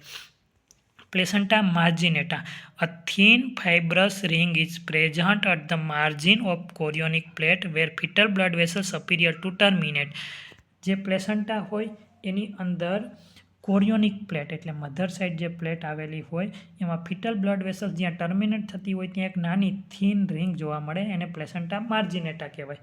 Placenta bipartita or tripartita. The placenta has 2 or 3 complete and separate lobe where the main cord bifurcate or trifurcate to supply separate part. Okay મિત્રો, આની અંદર શું હોય તો કે એક પ્લેસન્ટા હોય એની સાથે 2 અથવા 3 લોબ હોય, અને જે મેન અમ્બેલિકલ કોર્ડ હોય એમાંથી જ બ્લડ સપ્લાય છે થતી હોય. આગળ આપણે જોયું પ્લેસન્ટા ડુપ્લેક્સ, ટ્રિપ્લેક્સ ઓર મલ્ટીપ્લેક્સ, જેની અંદર પ્લેસન્ટાની સાથે નાના લોબ હોય, પણ નાના લોબમાંથી બ્લડ વેસલ મોટા લોબ સાથે કનેક્ટ થતી હોય. જ્યારે પ્લેસન્ટા બાયપરાઇટાની અંદર શું હોય, એક પ્લેસન્ટા મેન હોય, સાથે 2 અથવા 3 સેપરેટ લોબ હોય, પરંતુ જે મેન અમ્બેલિકલ કોર્ડ હોય છે તેમાંથી જ એને બ્લડ સપ્લાય થતી હોય છે. Placenta membranes, the placenta is usually thin and large so that the whole fetus is covered by placenta. અહીં અલગ પ્લેસન્ટાના વેરિએશન આપેલા છે, જેની અંદર આપણે સક્સિન્યુરેટ લોબ સૌથી નીચે, તો કે પ્લેસન્ટા એની બાજુમાં નાનો લોબ, અને નાના લોબમાંથી બ્લડ વેસલ્સ મોટા સાથે કનેક્ટ થયેલી હોય. ત્યાર પછી સર્કમવલેટ બેટલડોર, એ આગળ આપણે જોઈએ. એમાં એબનોર્મલ અટેચમેન્ટ ઓફ પ્લેસન્ટા, એની અંદર પહેલું છે પ્લેસન્ટા એક્રિટા. પ્લેસન્ટા ઇઝ પેનેટ્રેટિંગ બિયોન્ડ એન્ડોમેટ્રિયમ. પ્લેસન્ટા એક્રિટાની અંદર શું હોય, તો કે એન્ડોમેટ્રિયમ સુધી જે પૂરેપૂરા એન્ડોમેટ્રિયમ સુધી પ્લેસેન્ટાનું એન્કરિંગ થયેલું implantation. Placenta increta form of placenta accreta in with the chorionic villi invade the myometrium. Myometrium સુધી જો પ્લેસેન્ટાનું ઇમ્પ્લાન્ટેશન થાય તો એને પ્લેસેન્ટા ઇન્ક્રીટા કહેવાય. ત્યાર પછી placenta percreta. When placenta across the myometrium to the perimetrium, તો કે પેરીમેટ્રિયમ સુધી જો પ્લેસેન્ટાનું ઇમ્પ્લાન્ટેશન હોય તો તેને પ્લેસેન્ટા પરક્રીટા કહેવાય. મિત્રો, નોર્મલી પ્લેસેન્ટા છે જેનું ઇમ્પ્લાન્ટેશન એન્ડોમેટ્રિયમના ડેસિડ્યુઆ બેઝાલિસ લેયર સુધી થતું હોય છે. પ્રેગ્નન્સી પછી જે એન્ડોમેટ્રિયમ હોય એને આપણે ડેસિડ્યુઆ તરીકે ઓળખીએ. તેના 3 લેયર હોય છે: ડેસિડ્યુઆ બેઝાલિસ, ડેસિડ્યુઆ કેપ્સ્યુલારિસ અને ડેસિડ્યુઆ વેરા. એમાં જે ડેસિડ્યુઆ બેઝાલિસ હોય છે જ્યાં પ્લેસેન્ટાનું ઇમ્પ્લાન્ટેશન થાય, ડેસિડ્યુઆ કેપ્સ્યુલારિસ હોય છે જે પ્લેસેન્ટાને કવર કરે, અને ડેસિડ્યુઆ વેરા હોય છે કે જે ડિલિવરી પછી પ્લેસેન્ટાના સેપરેશન પછી તેમાંથી નવું એન્ડોમેટ્રિયમ બને. તો કે જ્યાં પ્લેસેન્ટાના અટેચમેન્ટની એબનોર્માલિટીમાં શું હોય તો કે પ્લેસેન્ટા પૂરેપૂરું એન્ડોમેટ્રિયમમાં અટેચ થાય તો તેને પ્લેસેન્ટા એક્રીટા કહેવાય. જો પ્લેસેન્ટા છે માયોમેટ્રિયમ સુધી હોય તો તેને પ્લેસેન્ટા ઇન્ક્રીટા કહેવાય, અને જો પેરીમેટ્રિયમ સુધી હોય તો તેને પરક્રીટા કહેવાય. આ પિક્ચરની અંદર તમે જોઈ શકો નોર્મલી અટેચમેન્ટ કેવું છે, એક્રીટામાં કેવું છે, ઇન્ક્રીટામાં કેવું છે અને પરક્રીટામાં કેવું છે. ત્યાર પછી abnormal attachment of umbilical cord. Betaldol placenta. The cord is attached to the very edge of the placenta instead of center. તો કે જે બેટાડોલ પ્લેસેન્ટા હોય એની અંદર કોડ હોય છે એ very edge placenta instead of centre. તો કે વેરી એજ એટલે કે કિનારી બાજુ એનું અટેચમેન્ટ થયેલું હોય. Placenta velamentous mentosa. The umbilical cord is inserted into the membrane amnion chorion some distance from the edge of placenta. જો અહીં નીચે પિક્ચરની અંદર આપેલું છે તો કે જે અમ્બેલિકલ કોડ હોય છે એનું ઇન્સ્ટશન છે એ વેરી એજ એટલે ફિટલ મેમ્બ્રેનની ખૂબ જ નજીકથી છે, જ્યારે વેલેમેન્ટસની અંદર અમ્બેલિકલ કોડની બ્લડ વેસલ વચ્ચે થોડું ડિસ્ટન્સ છે, થોડા દૂરથી એનું ઇન્સર્શન થાય છે. Vasa previa. If umbilical cord attach to the membrane of placenta in front of presenting part or overlying the internal os, in this condition delivery will be conducted by LACS before 35 week pregnancy. વાજાપ્રિયા એક ઓબ્સ્ટેટિક emergency છે જેની અંદર અમ્બેલિકલ કોડનું જે attachment છે એ presenting પાર્ટના in front એટલે presenting પાર્ટની આગળની સાઈડથી membrane દ્વારા અમ્બેલિકલ કોડનું અટેચમેન્ટ થાય. આવા કેસની અંદર ફિટલ લોસ થવાના ચાન્સ રહે, જેના કારણે 35 વીક પહેલાં આપણે LACS કરવું પડે. ત્યાર પછી એક પ્રેગ્નન્સી દરમિયાન ફિટલ સર્ક્યુલેશન અને એના અલગ અલગ જે સ્ટ્રક્ચર હોય એના બીજા નામ, ડિલિવરી પછી એના બીજા નામ તરીકે ઓળખાય, એ MCQની અંદર આવી શકે. તો કે રિમન્ટ ઓફ ફોરામેન ઓવેલ બીકમ ફોસા ઓવાલિસ. ડિલિવરી પછી ફોરામેન ઓવેલમાંથી જે નવું સ્ટ્રક્ચર બને જેને ફોસા ઓવાલિસ તરીકે ઓળખાય. આ MCQ આવી શકે કે ફોરામેન ઓવેલ બર્થ પછી ફોરામેન ઓવેલમાંથી શું બને તો ફોસા ઓવાલિસ. ડક્ટસ આર્ટરીસમાંથી શું બને? લિંગામેન્ટમ આર્ટરીઝમ. ડક્ટસ વિનોસમમાંથી શું બને? લિંગામેન્ટમ વિનોઝમ. અમ્બેલિકલ વેનમાંથી શું બને? લિંગામેન્ટમ ટેરિસ. અમ્બેલિકલ આર્ટરીમાંથી શું બને? Median umbilical artery. આ 5 છે ઇમ્પોર્ટન્ટ છે, યાદ રાખજો. MCQ બની શકે કે બર્થ પછી આ સ્ટ્રક્ચરમાંથી શું બને. Fetal membrane and amniotic fluid. Fetal membrane, a double membrane structure that protect and support the embryo and provide its nutrition, respiration and excretion. Fetal membrane જે ડબલ મેમ્બ્રેન આવેલી હોય છે જે ફિટસને એમ્બ્રિયોને સપોર્ટ કરે, ન્યુટ્રિશન આપે, રેસ્પિરેશન અને એક્સક્રીશન કરે. Outer membrane called chorion and inner membrane called amnion. જે અંદરની બાજુ મેમ્બ્રેન હોય એને કોરિયોન, અંદરની બાજુ જે મેમ્બ્રેન હોય એને એમનિયોન કહેવાય, અને બહારની બાજુ જે મેમ્બ્રેન હોય એને કોરિયોન કહેવાય. આ MCQ બની શકે કે અંદર મેમ્બ્રેન હોય એનું નામ શું અને બહાર હોય એનું શું. It thickness 0.02 to 0.5 mm. ક્યારેક MCQ આવી શકે કે ફિટલ મેમ્બ્રેનની થિકનેસ શું હોય. આ મેમ્બ્રેનના ફંક્શન શું હોય? Protection for fetus, form liquor amnii, prevent ascending uterine infection, make cervical dilatation easy. Function ક્યારેક પૂછાઈ શકે. એમનિયોટિક ફ્લુઇડ ઓર લાઇકર એમની આ ઇમ્પોર્ટન્ટ છે. A clear fluid that surround the fetus in the amniotic sac. Uterine કેવિટીની અંદર એમનિયોટિક સેકમાં જે ફિટસ આવેલી હોય એની બાજુ ક્લિયર ફ્લુઇડ, વોટર જેવું ફ્લુઇડ આવેલું હોય એને એમનિયોટિક ફ્લુઇડ કહેવાય. It secrete by fetal urine, exudate of umbilical vessel, fetal skin and amniotic epithelium. આ એમનિયોટિક ફ્લુઇડ શેનું બને તો કે ફિટલ યુરિનનું, અમ્બેલિકલ વેસલ્સના જે વેસ્ટ પ્રોડક્ટ હોય, ફિટલ સ્કિન હોય, એમનિયોટિક એપિથેલિયમ હોય એના દ્વારા બને. એમનિયોટિક ફ્લુઇડ રિપ્લેસ એવરી 3 hours. આ MCQ આવી શકે કે એમનિયોટિક ફ્લુઇડ કેટલા આવરલી રિપ્લેસ થાય. Physical characteristic of amniotic fluid આ ઇમ્પોર્ટન્ટ છે. નેચરની અંદર એમનિયોટિક ફ્લુઇડ આલ્કલાઇન હોય, એની સ્પેસિફિક ગ્રેવિટી એમસીક્યુમાં પૂછાય તો 1.010. Clear fluid in early pregnancy and yellowish in mid pregnancy due to bile pigment. Early તો કે શરૂઆતની પ્રેગ્નન્સીની અંદર જે ક્લિયર ફ્લુઇડ વોટર જેવું હોય, મિડ પ્રેગ્નન્સીની અંદર બાઇલ પિગમેન્ટના કારણે તેનો કલર યલોઇશ જેવો હોય. Colourless in late pregnancy with turbidity due to vernix caseosa. Late પ્રેગ્નન્સીની અંદર વર્નિક કેસિઓજા ડેવલપ થઈ ગયા હોય, જેના કારણે ટર્બિડિટી થાય અને કલરલેસ હોય છે. ત્યાર પછી at term is hypotonic to maternal serum. Osmolarity is 250 osmol per litre which suggest fetal maturity. જ્યારે at term full term 37 week પછી બેબી ફૂલ ટર્મનું થઈ જાય ત્યારે એમનિયોટિક ફ્લુઇડ હાઇપોટોનિક હોય છે. એની ઓસ્મોલારિટી એમસીક્યુમાં પૂછાય તો 250 ઓસ્મોલ પર લિટર, અને એ સજેસ્ટ કરે કે ફિટલ મેચ્યોર થઈ ગયું. Normal volume of amniotic fluid આ એમસીક્યુમાં આવી શકે. 12 વીકે તેનું નોર્મલ વોલ્યુમ 50 ml હોય, 20 વીકે નોર્મલ વોલ્યુમ 400 ml હોય, 36 અને 38 વીકે તેમનું નોર્મલ વેલ્યુ 800 થી 1000 ml હોય, એટ ટર્મે 800 થી 1200 ml હોય. પોસ્ટ ટર્મ મિત્રો 2 વર્ડ યાદ રાખજો, પોસ્ટ ડેટેડ અને પોસ્ટ ટર્મ. પોસ્ટ ડેટેડ એટલે કે મધરને LMP પ્રમાણે જે EDD કાઢીને આપે ત્યાર પછી પણ બેબી જો કન્ટિન્યુ ડિલિવરી ના થાય તો તેને પોસ્ટ ડેટેડ કહેવાય. અને 42 વીક પછી પણ જો ડિલિવરી ના થાય તો તેને પોસ્ટ ટર્મ. તો આવા કેસની અંદર એમનિયોટિક ફ્લુઇડ ડિમાઇસ એટલે ડિક્રીઝ થઈ જાય અને એની અંદર 200 ml વોલ્યુમ હોય પોસ્ટ ટર્મમાં. Foetal daily urine output અટ term is 400 થી 1200 ml. આ એમસીક્યુ આવી શકે કે ફૂલ ટર્મનું બેબી થાય ત્યારે ફિટલનો ડેલી યુરિન આઉટપુટ કેટલો હોય તો કે 400 થી 1200 ml. ફિટસ સોલો ડેલી 200 થી 500 ml liquor usually after 16 week. જસ્ટેશનના 16 વીક પછી ફિટલ નોર્મલી 200 થી 500 ml જેટલું સોલો કરતું હોય. કમ્પોઝિશન ઓફ એમનિયોટિક ફ્લુઇડ એમાં મોસ્ટ કોમન જે સબસ્ટન્સ હોય વોટર 98 થી 99% હોય, સોલિડ હોય 1 થી 2% હોય. એમાં ઓર્ગેનિક સોલિડની અંદર protein, glucose, uric acid, creatinine, urea, total lipid, hormone like prolactin, insulin અને રેનિન. ઇનઓર્ગેનિક સોલિડની અંદર સોડિયમ, પોટેશિયમ ક્લોરાઇડ, ETC. હવે પછી important function of amniotic fluid જે એમસીક્યુમાં આવી શકે કે એમનિયોટિક ફ્લુઇડનું ફંક્શન કયું છે. Primary function are to suspend and protect the growing fetus from outer jerk and shock by equalized pressure. એમનિયોટિક સેકમાં બેબીની આજુબાજુ ફ્લુઇડ હોય જેના કારણે કોઈ પણ શોક અથવા ઝર્કી મૂવમેન્ટના કારણે ગ્રોઈંગ ફિટસ હોય છે એને પ્રોટેક્ટ કરે. હેલ્પ ઇન ડાયલેટેશન અને effacement of cervix during delivery દરમિયાન સર્વિસનું ડાયલેટેશન અને ઇફેસમેન્ટમાં પણ હેલ્પ કરે. Keep the placental circulation continue and labour during uterine contraction દરમિયાન પણ પ્લેસેન્ટર સર્ક્યુલેશન કન્ટિન્યુ રાખે. Prevent infection of fetus from uterine cavity by it aseptic and bactericidal action. Amniotic fluid alkaline હોય અને એસેપ્ટિક તરીકે પણ રોલ કરે જેના કારણે ફિટસને ઇન્ફેક્શન લાગવા દેતું નથી.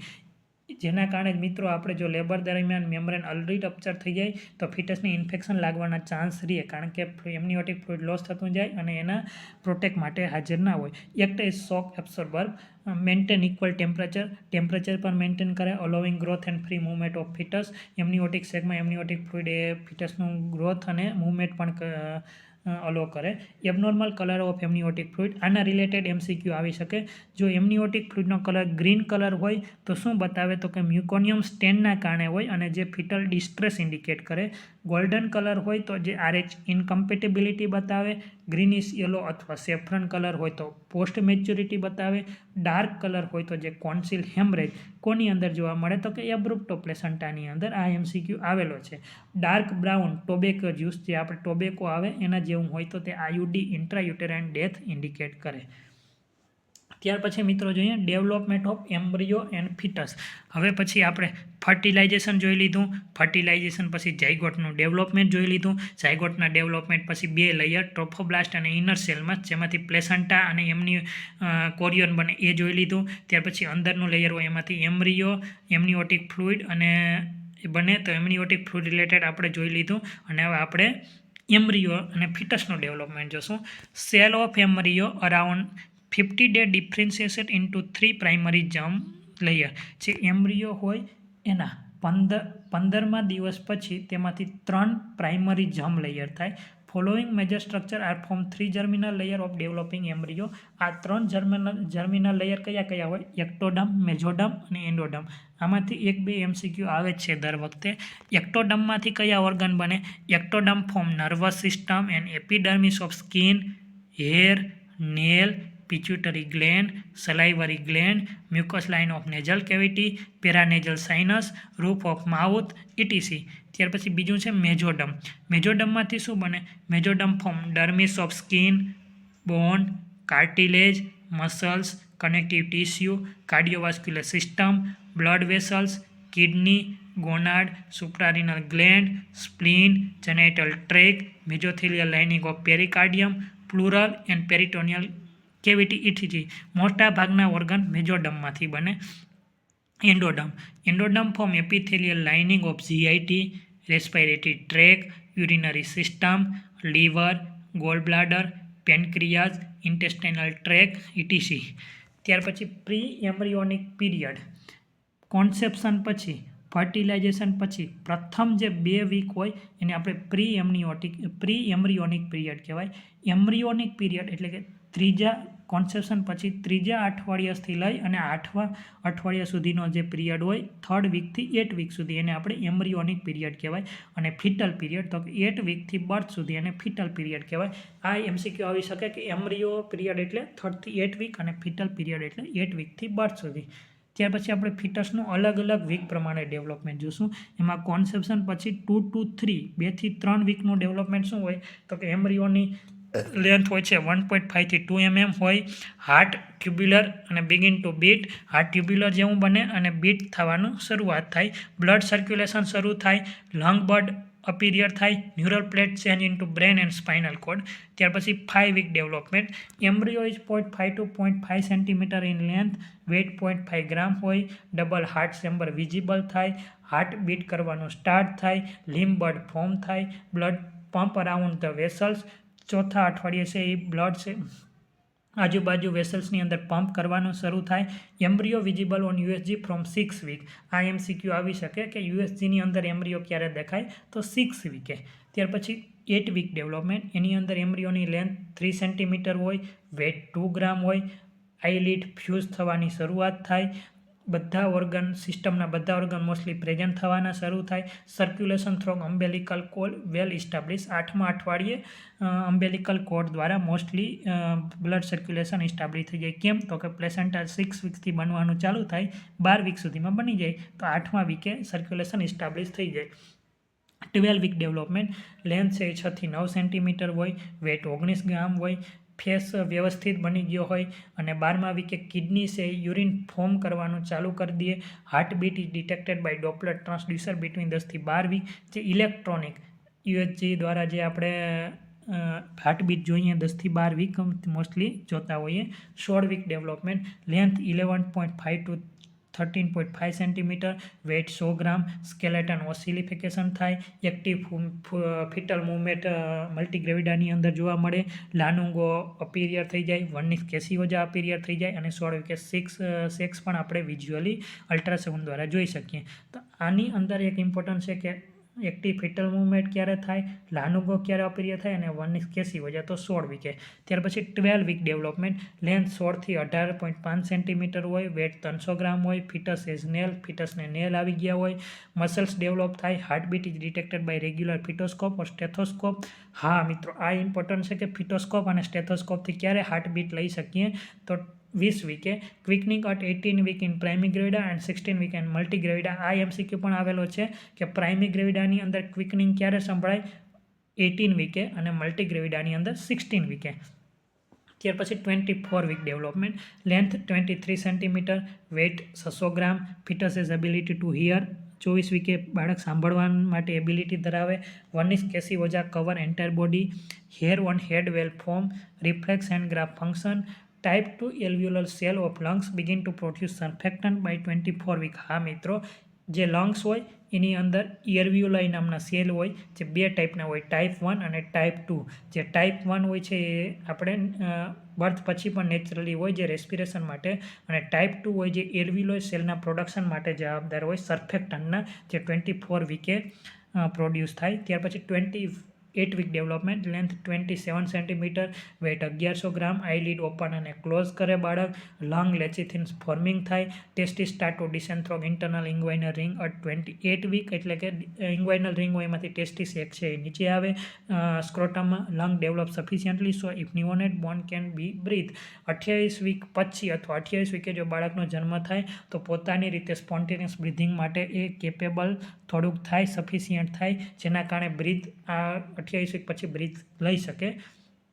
32 વીક ડેવલપમેન્ટ, લેન્થ 31 સેન્ટીમીટર હોય, વેટ 1800 થી 2100 ગ્રામ હોય, લેસિથિન્થુસ ફાઇગોમાઇલિન 1:2:1 હોય, બોન ફૂલી ડેવલપ હોય.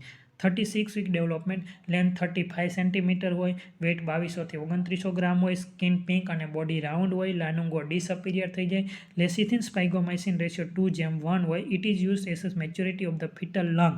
એલએસ લેચિથિન્સ ફાઇગોમાઇસિન રેશિયો હોય જે ફિટલ લંગની મેચ્યોરિટી માટે એસેસમેન્ટ કરવામાં આવે.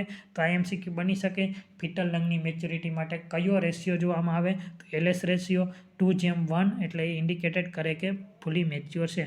40 week development, full term, length 40 to 45 centimetre, testis are in scrotum, અહીં ટેસ્ટિસ બંને છે સ્ક્રોટમમાં આવી ગયા હોય.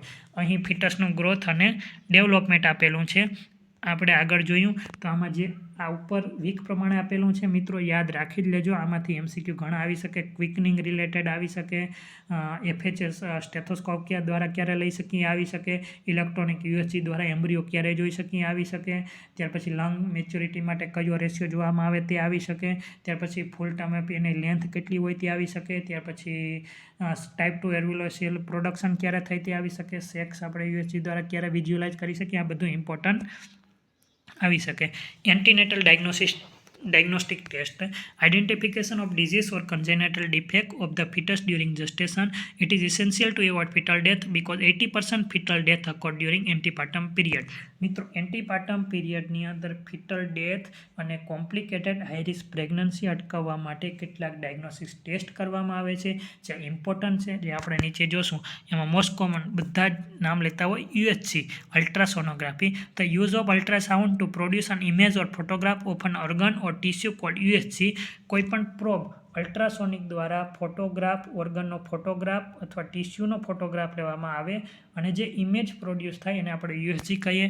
It is use to assess gestational age, EDD, amniotic fluid, fetal and placental anomaly, transvaginal and transabdominal. UHC બે રીતે થાય, ટ્રાન્સએબ્ડોમિનલ એટલે એબ્ડોમિન દ્વારા અને ટ્રાન્સવેજાઇનલ એટલે વજાઇના દ્વારા. એના દ્વારા શું જોઈએ UHC દ્વારા? EDD નક્કી થાય, જેસ્ટેશનલ એજ કેટલી છે નક્કી થાય, એમનિયોટિક ફ્લુઇડ કેટલું છે નક્કી થાય, ફિટલ અને પ્લાસેન્ટલ એનોમલી જેમ કે placenta succenturiata, placenta bipartita, battledore placenta, velamentous placenta. Fetal એનોમલીની અંદર શું હોઈ શકે તો કે હાઇડ્રોસિફેલસ હોઈ શકે, રિનલ માલફોર્મેશન હોઈ શકે, એવા એનોમલી છે કે જેને નક્કી થાય, down syndrome. It is used to measure BPT, biparietal diameter, abdominal circumference, head circumference, femur length and crown length. Fetal nutrition is best measured by abdominal circumference. આ MCQ આવી શકે કે fetal nutrition બેસ્ટ મેજરમેન્ટ શેના દ્વારા થાય તો કે abdominal circumference દ્વારા. આ પિક્ચરની અંદર UHC કરતું એક ડાયાગ્રામ આપેલો છે. ત્યાર પછી બીજું એમનિયોસિન્થેસિસ જે મોસ્ટ ઇમ્પોર્ટન્ટ છે. Aspiration of amniotic fluid between 15 to 20 week through the abdominal wall below umbilicus. Antenatal period દરમિયાન એમનિયોટિક ફ્લુઇડની સ્ટડી કરવા માટે 15 થી 20 વીક દરમિયાન અમ્બેલિકસની નીચેથી એમનિયોટિક ફ્લુઇડનું એસ્પિરેશન કરવામાં આવે જેને એમનિયોસિન્થેસિસ તરીકે ઓળખાય. Use to detect chromosomal abnormality, fetal lung maturity and sex of fetus. એમનિયોસિન્થેસિસમાં શેની સ્ટડી થાય તો કે ક્રોમોઝોમલ કોઈ એબનોર્માલિટી છે કે નહીં, ફિટલ લંગ મેચ્યોરિટી અને sex of fetus. Elevate level of alpha fetoprotein amniotic fluid indicate open neural tube defect. આ MCQ આવે કે એમનિયોટિક ફ્લુઇડની અંદર આલ્ફા ફિટોપ્રોટીનનું લેવલ એલિવેટ એટલે વધારે છે તો શું ઇન્ડિકેટ કરે? Open neural tube defect.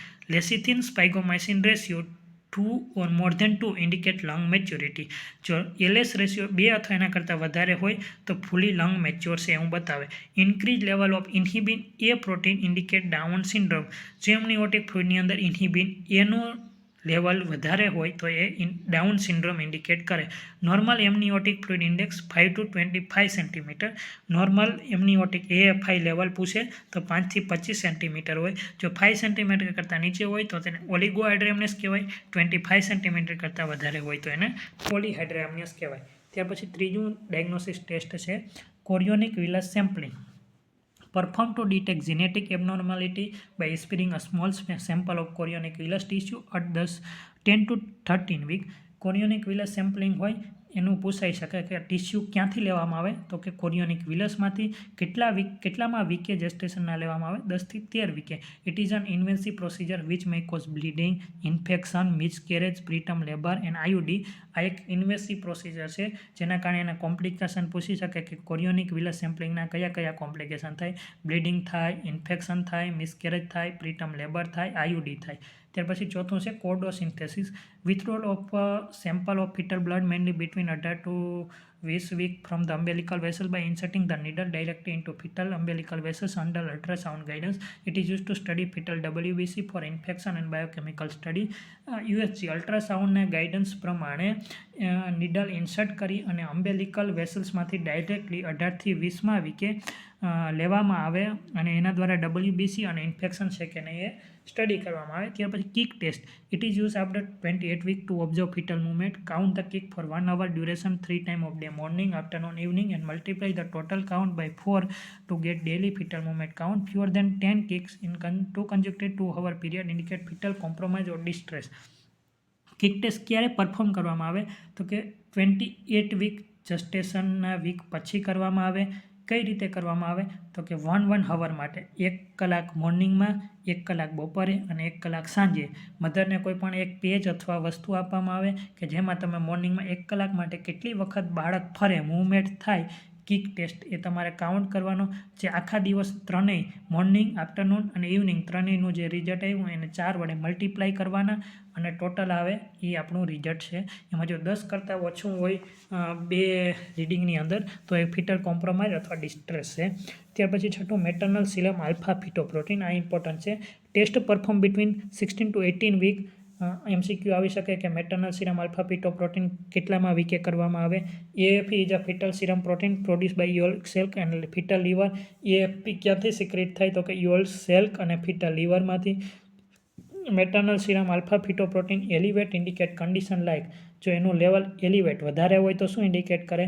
Neural tube defect, multiple pregnancy, anterior abdominal wall defect, RH isoimmunization, renal anomaly. અને જો તેનું લેવલ ડિક્રીઝ ઓછું હોય તો trisomy, Down syndrome and gestational trophoblastic disease suggest કરે. ત્યાર પછી છે triple test or triple marker test. It is combined chemical testing for Down syndrome by assessing maternal serum level, serum alpha fetoprotein, SCG, unconjugated estriol. Perform at 15 to 18 week. Triple test એની અંદર 3 hormone check કરવામાં આવે. કયા? Alpha ફિટોપ્રોટીન, human કોરિયોનિક ગોનાડોટ્રોફી અને અનકન્જુગેટ ઇસ્ટ્રિયોલ. ક્યારે કરવામાં આવે તો કે 15 થી 18મા અઠવાડિયા દરમિયાન. The test is sometime use an alternative to amniocentesis. ક્યારેક આ એમનિયોસિન્થેસિસના ઓપ્શન તરીકે પણ યુઝ કરવામાં આવે. Down syndrome maternal serum alpha fetoprotein and estriol decrease but SCG increase. Down સિન્ડ્રોમની અંદર કયું હોર્મોન વધારે હોય તો કે SCG હોય, જ્યારે ઓછો કયો હોય? મેટર્નલ સિરમ આલ્ફા ફિટોપ્રોટીન અને estriol. If inhibin A add is called quadruple test. જો ઉપરના SCG, અનકન્જુગેટેડ ઇસ્ટ્રિયોલ અને મેટર્નલ સિરમ આલ્ફા ફિટોપ્રોટીનની અંદર ઇન્હિબિન એ એડ કરવામાં આવે તો તેને ક્વાડ્રુપલ ટેસ્ટ કહેવાય કારણ કે 4 હોર્મોનની ટેસ્ટ છે. ત્યાર પછી ઇન્હિબિન એ પણ અલગથી પણ કરવામાં આવે. Hormone secreted by the corpus luteum in female and by the testicle in male. ફિમેલની અંદર ટેસ્ટિસમાંથી સિક્રેટ થાય જ્યારે મેલની અંદર ટેસ્ટિસમાંથી સિક્રેટ થાય જ્યારે ફિમેલની અંદર કોર્પસ લ્યુટિયમમાંથી. Serum level of inhibin A increase in Down syndrome. Down સિન્ડ્રોમમાં જેનું લેવલ વધારે જોવા મળે. Acetylcholinesterase elevate level in amniotic fluid in open neural tube defect. ત્યાર પછી glucose saline test. Use to screen gestational diabetes mellitus, જે pregnancy દરમિયાન diabetes થાય તેને આપણે જસ્ટેશનલ ડાયાબિટીસ મલાઇટસ કહે. તેને સ્ક્રીન કરવા માટે જે ટેસ્ટ યુઝ થાય જેને ગ્લુકોઝ ટોલરન્સ અથવા ગ્લુકોઝ ચેલેન્જ ટેસ્ટ કહેવાય. આફ્ટર ગિવિંગ 50 ગ્રામ અથવા 75 gram oral glucose, load assess the glucose level at 1 hour. If it greater than 140 mg per dl, assess it half and hourly for 3 hours. If after 3 hours its level is greater than 130 to 140 mg per dl, test result is positive and indicate JDM. મધરને NBM રાખવામાં આવે. ત્યાર પછી સવાર મોર્નિંગમાં એને 50 gram અથવા 75 ગ્રામ glucose પાણી સાથે આપવામાં આવે. ત્યાર પછી 1 કલાક પછી તેનું સુગર લેવામાં આવે. એવી રીતે 3 રીડિંગ, 1 કલાક, 2 કલાક અને 3 કલાક, એવી રીતે 3 કલાકનું રીડિંગ લેવામાં આવે. 3 કલાક પછી જો તેનું સુગર 130 140થી વધારે હોય તો પોઝિટિવ, એટલે એને JDM છે એવું આપણે નક્કી કરી શકીએ. ત્યાર પછી NST, test use to assess placental function and oxygenated to determine fetal wellbeing. Antenatal period દરમિયાન પ્લેસન્ટાનું ફંક્શન અને ફિટલ વેલબિંગ એને વ્યવસ્થિત ઓક્સિજન મળે છે કે નહીં, જે ડિસાઇડ કરવા માટે ટેસ્ટ કરીએ અને આપણે NST નોન સ્ટ્રેસ ટેસ્ટ તરીકે ઓળખીએ.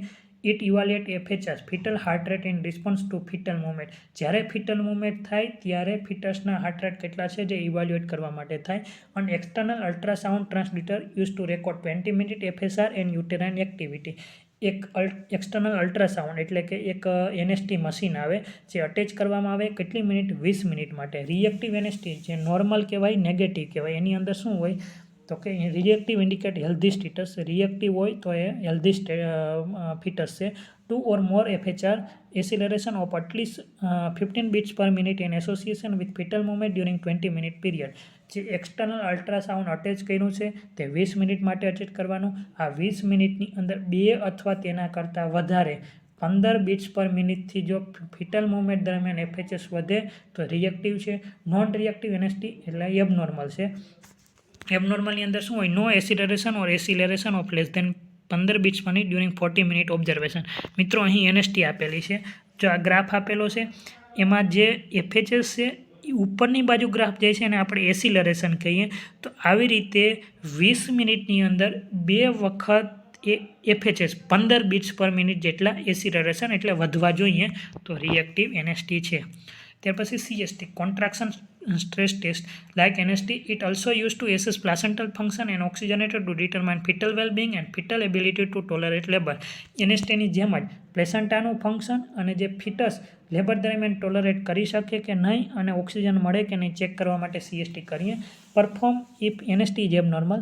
જો કોઈ પણ બેબી મધરની અંદર NST એબનોર્મલ આવે તો તેવાની અંદર CST, કોન્ટ્રાક્શન સ્ટ્રેસ ટેસ્ટ કરીએ. અને external fetal monitor is use to record 20 minute baseline strip after stimulating the uterine contraction by administering the diluted oxytocin or by nipple stimulation until 3 palpable contraction with a duration of 40 seconds. આ ટેસ્ટની અંદર external fetal monitor attach કરવાનું. તેને 2 મેથડથી આપણે યુટેરાઇન contraction આપવાના. એક method છે કે ઓક્સિટોસિન ડાયલ્યુટ કરીને ચાલુ કરવાનું અથવા તો નિપલ સ્ટિમ્યુલેશન કરવાનું. અને જે યુટેરાઇન કોન્ટ્રાક્શન છે એ 40 સેકન્ડના અને પાલ્પેટ કરી શકીએ એટલા આવે ત્યાં સુધી આ આપણે આપવાનું. એની અંદર negative CST normal, no late deceleration fall in baseline of FHR. જે આપણે ઓક્સિટોસિન સ્ટાર્ટ કર્યું આ 20 મિનિટ પીરિયડ અને જે યુટેરાઇન કોન્ટ્રાક્શન આવે છે ત્યારે લેટ ડિસરેશન એટલે કોન્ટ્રાક્શન પછી એના FHS ઘટવા ના જોઈએ તો તે નેગેટિવ એટલે નોર્મલ CST છે. Positive CST, late deceleration of FHR, late deceleration occur after contraction અને reflect insufficient blood flow through the intervillous space of placenta. એટલે કે કોન્ટ્રાક્શનના કારણે કોન્ટ્રાક્શન હોવું જોઈએ ત્યાર પછી ફિટસના FHS એ ડાઉન જાય. શેના કારણે તો કે કોન્ટ્રાક્શનના કારણે ઇન્ટરવિલિયસ સ્પેસમાંથી જે બ્લડ ફ્લો ફિટસને મળે છે એમાં ઇન્ટરપ્ટ થયું જેના કારણે લેટ ડિસરેશન જોવા મળે તો એ પોઝિટિવ છે. આનો એક વિડીયો આપણે અલગથી વ્યવસ્થિત બનાવશું કે લેટ ડિસરેશન શું કહેવાય, કેવી રીતે એનો ગ્રાફ આવે એ. ત્યાર પછી biophysical profile, non invasive assessment of fetus like fetal movement, amniotic fluid, index, fetal heart rate, NST etc. ત્યાર પછી ન્યુટ્રિશનલ એડવાઇસ ડ્યુરિંગ પ્રેગ્નન્સી. આમાંથી MCQ આવી શકે. Pregnancy require additional supplement of iron, calcium, folic acid, calorie, protein. Pregnancy દરમિયાન mother અને fetus બંનેને કેલરીની જરૂરિયાત હોય જેના કારણે કેલરીની ડિમાન્ડ વધે, પ્રોટીનની ડિમાન્ડ વધે, આયર્નની ડિમાન્ડ વધે, કેલ્શિયમની ડિમાન્ડ વધે, ફોલિક એસિડની ડિમાન્ડ વધે. Take 400 to 500 microgram, 0.4 to 0.5 mg folic acid supplement per day from 4 weeks prior of pregnancy to till 12 weeks of pregnancy to prevent neural tube defects, spina bifida, microencephaly or orofacial cleft. Pregnancy conceive કરવાના 4 week પહેલાંથી લઈ અને પ્રેગ્નન્સીના 12 week સુધી 0.4 to 0.5 mg folic acid દિવસમાં એક વખત લેવાની. શેના કારણે? તો કે ન્યુરલ ટ્યુબ ડિફેક્ટ અટકાવવા માટે. આ એમસીક્યુમાં આવી શકે. ફોલિક એસિડ પ્રેગ્નન્સી દરમિયાન કેટલા એમજી લેવી અને એનું કારણ શું લેવા માટે. Iron requirement during pregnancy 35 mg per day. Non-pregnant female and lactating mother need 21 mg per day. આ એમસીક્યુ આવી શકે કે પ્રેગ્નન્સી દરમિયાન આયર્નની રિક્વાયરમેન્ટ કેટલી હોય તો 35 mg પર ડે અને નોન પ્રેગ્નન્ટ અને લેક્ટેટિંગ મધરમાં કેટલી હોય તો કે 21 mg per day. Total additional need of iron during all pregnancy 1000 mg. Among this 500 mg to increase maternal RBC mass, 300 mg transfer to the fetus and 2 mg to compensate insensible iron loss through skin, stool and urine. Okay, pregnancy દરમિયાન total iron requirement કેટલી હોય તો કે 1000 mg. એમાંથી 500 mg છે એ maternal RBC માસ વધારવા માટે, 300 mg ફિટસને transport થાય અને 200 mg જે યુરિન, સ્ટૂલ ને સ્કિન ને એના દ્વારા લોસ થતું હોય એને કમ્પન્સેટ કરવા માટે. Calcium requirement during pregnancy and lactation is 1200 mg per day. Okay, pregnancy દરમિયાન કેલ્શિયમની રિક્વાયરમેન્ટ કેટલી છે એમસીક્યુ આવી શકે તો 1200 mg per day. Non pregnant ફિમેલની અંદર 600 mg પર ડે હોય અને આની અડધી.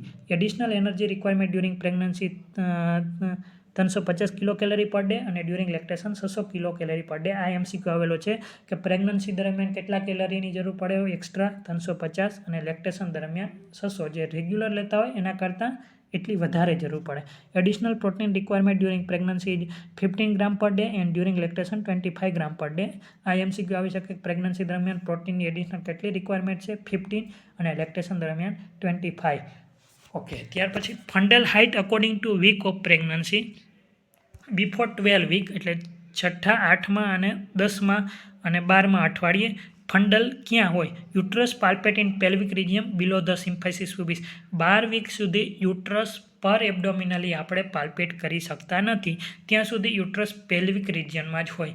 at 12 week uterus will palpable abdominally above symphysis પ્યુબિસ.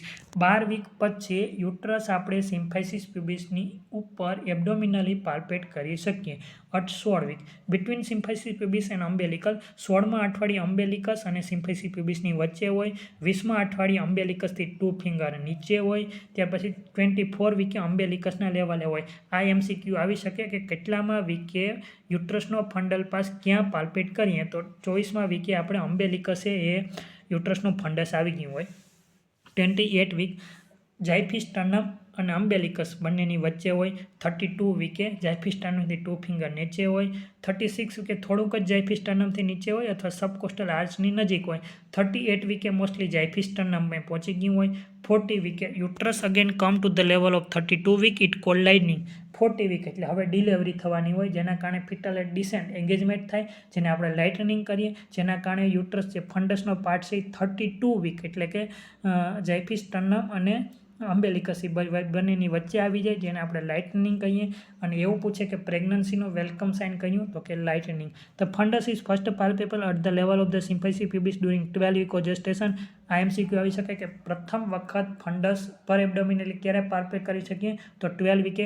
Height of fundus in centimetre is equal to age in week. Between 18 to 30 week of pregnancy it may be plus and minus. 18 થી 30 અઠવાડિયા દરમિયાન યુટ્રસની ફંડલ height તેના જસ્ટેશનલ એજ સાથે correlated હોય. જેટલા જસ્ટેશન એજ હોય એટલી તેની ફંડલ હાઇટ હોય. આમાં +2 અથવા -2 ડિફરન્ટ આવી શકે. If head is floating it is 32 week pregnancy or if head is engage is 40 week of pregnancy. જો ફિટલનો હેડ એંગેજમેન્ટ હોય તો તે 40 વીકની પ્રેગ્નન્સી બતાવે છે અને ફિટલનો હેડ ફ્લોટિંગ હોય અને ઝાયફિસ્ટર્નમ અને અમ્બેલિકસની વચ્ચે હોય તો તે 32 વીકનું પ્રેગ્નન્સી બનાવે. મિત્રો અહીં જો ફંડસ જે માર્કેશન આપેલા છે એ વીક પ્રમાણે આપેલા છે. તો પહેલું માર્કેશન 12 વીક એટલે કે જે સિમ્ફાઇસી પ્યુબિસ અબો આપણે પાલ્પેટ કરી શકીએ. 14 થી 16 વીક તો કે અમ્બેલિકસ અને સિમ્ફાઇસી પ્યુબિસની વચ્ચે હોય છે. અહીં આ પિક્ચરની અંદર 12 વીક અમ્બેલિકસ બતાવ્યું, પણ મોસ્ટલી બધી બુકની અંદર 24 વીક અમ્બેલિકસ હોય. ત્યાર પછી 28 વીકે ઝાયફિસ્ટર્નમ અને અમ્બેલિકસની વચ્ચે હોય. 32 વીકે ઝાયફિસ્ટર્નમથી થોડું નીચે હોય. 36 થી 38 વીકે ઝાયફિસ્ટર્નમ પહોંચી ગઈ હોય. ત્યારે 40 વીકે ફરી પાછું 32 વીક જેટલા ફંડસ આવી જાય, જેને આપણે લાઇટનિંગ તરીકે ઓળખીએ. 5 વીક જેસ્ટેશન, યુટ્રસ લાઇક સ્મોલ અનરાઇપ પીર. IMCQમાં આવી શકે કે 5 વીકે યુટ્રસ કેવું લાગે. 10 વીકે ગ્રેપ ફ્રૂટ જેવું લાગે. 12 વીકે છે એ ઓલમોસ્ટ સ્પેરિકલ અથવા કેન્ટાલુપ જેવું થઈ ગયું. Sign and symptom for diagnosis of pregnancy. Pregnancy is a state or condition or period from the time of conception to the time of delivery. Pregnancy એટલે શું? કોન્સેપ્શનથી લઈ અને ડિલિવરી સુધી જે કન્ડિશન, જે સ્ટેટ આ પીરિયડ હોય એને આપણે પ્રેગ્નન્સી કહીએ. Normal duration of pregnancy 40 week, 280 day from LFP. Normal પ્રેગ્નન્સીનો ડ્યુરેશન કેટલો હોય? 40 અઠવાડિયા, અને ડેમાં પૂછે તો 280. True gestational period is 266 day from ovulation. Ovulation પછી જો તેનો ડ્યુરેશન પૂછે તો 266. Expected date of delivery EDD. EDD કઈ રીતે કાઢવી?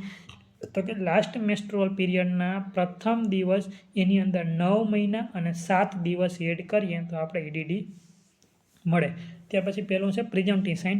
Sign and symptom commonly associated with pregnancy but that may be present in other condition also. Presumptive sign, કોઈ પણ મધરની અંદર પ્રિઝમ્પટિવ સાઇન જોવા મળે તો આપણે પ્રેગ્નન્સી સાથે એસોસિએટેડ છે, પણ આ સાઇન એન્ડ સિમ્ટમ બીજી કન્ડિશનની અંદર પણ હોઈ શકે. તો તેનાથી આપણે કન્ફર્મ ના કહી શકીએ કે આને પ્રેગ્નન્સી છે. કયા સાઇન હોય? એમિન્યુરિયા, જે 3 ટ્રાઇમેસ્ટરની અંદર જોવા મળે. ફ્રીક્વન્સી ઓફ મેચ્યુરેશન, જે ફર્સ્ટ અને થર્ડ ટ્રાઇમેસ્ટરની અંદર જોવા મળે. મોર્નિંગ સિકનેસ, મોસ્ટલી ફર્સ્ટ ટ્રાઇમેસ્ટરની અંદર જોવા મળે. Prickling sensation, feeling of fullness, pigmentation and enlargement in breast, pigmentation of face, જેને chloasma, gravidarum, mask of pregnancy and skin, quickening, જે મલ્ટીગ્રેવિડાની અંદર 16 વીકે અને પ્રાઇમી ગ્રેવિડાની અંદર 18 વીકે. જેક મિયર સાઇન 6 થી 10 વીકે.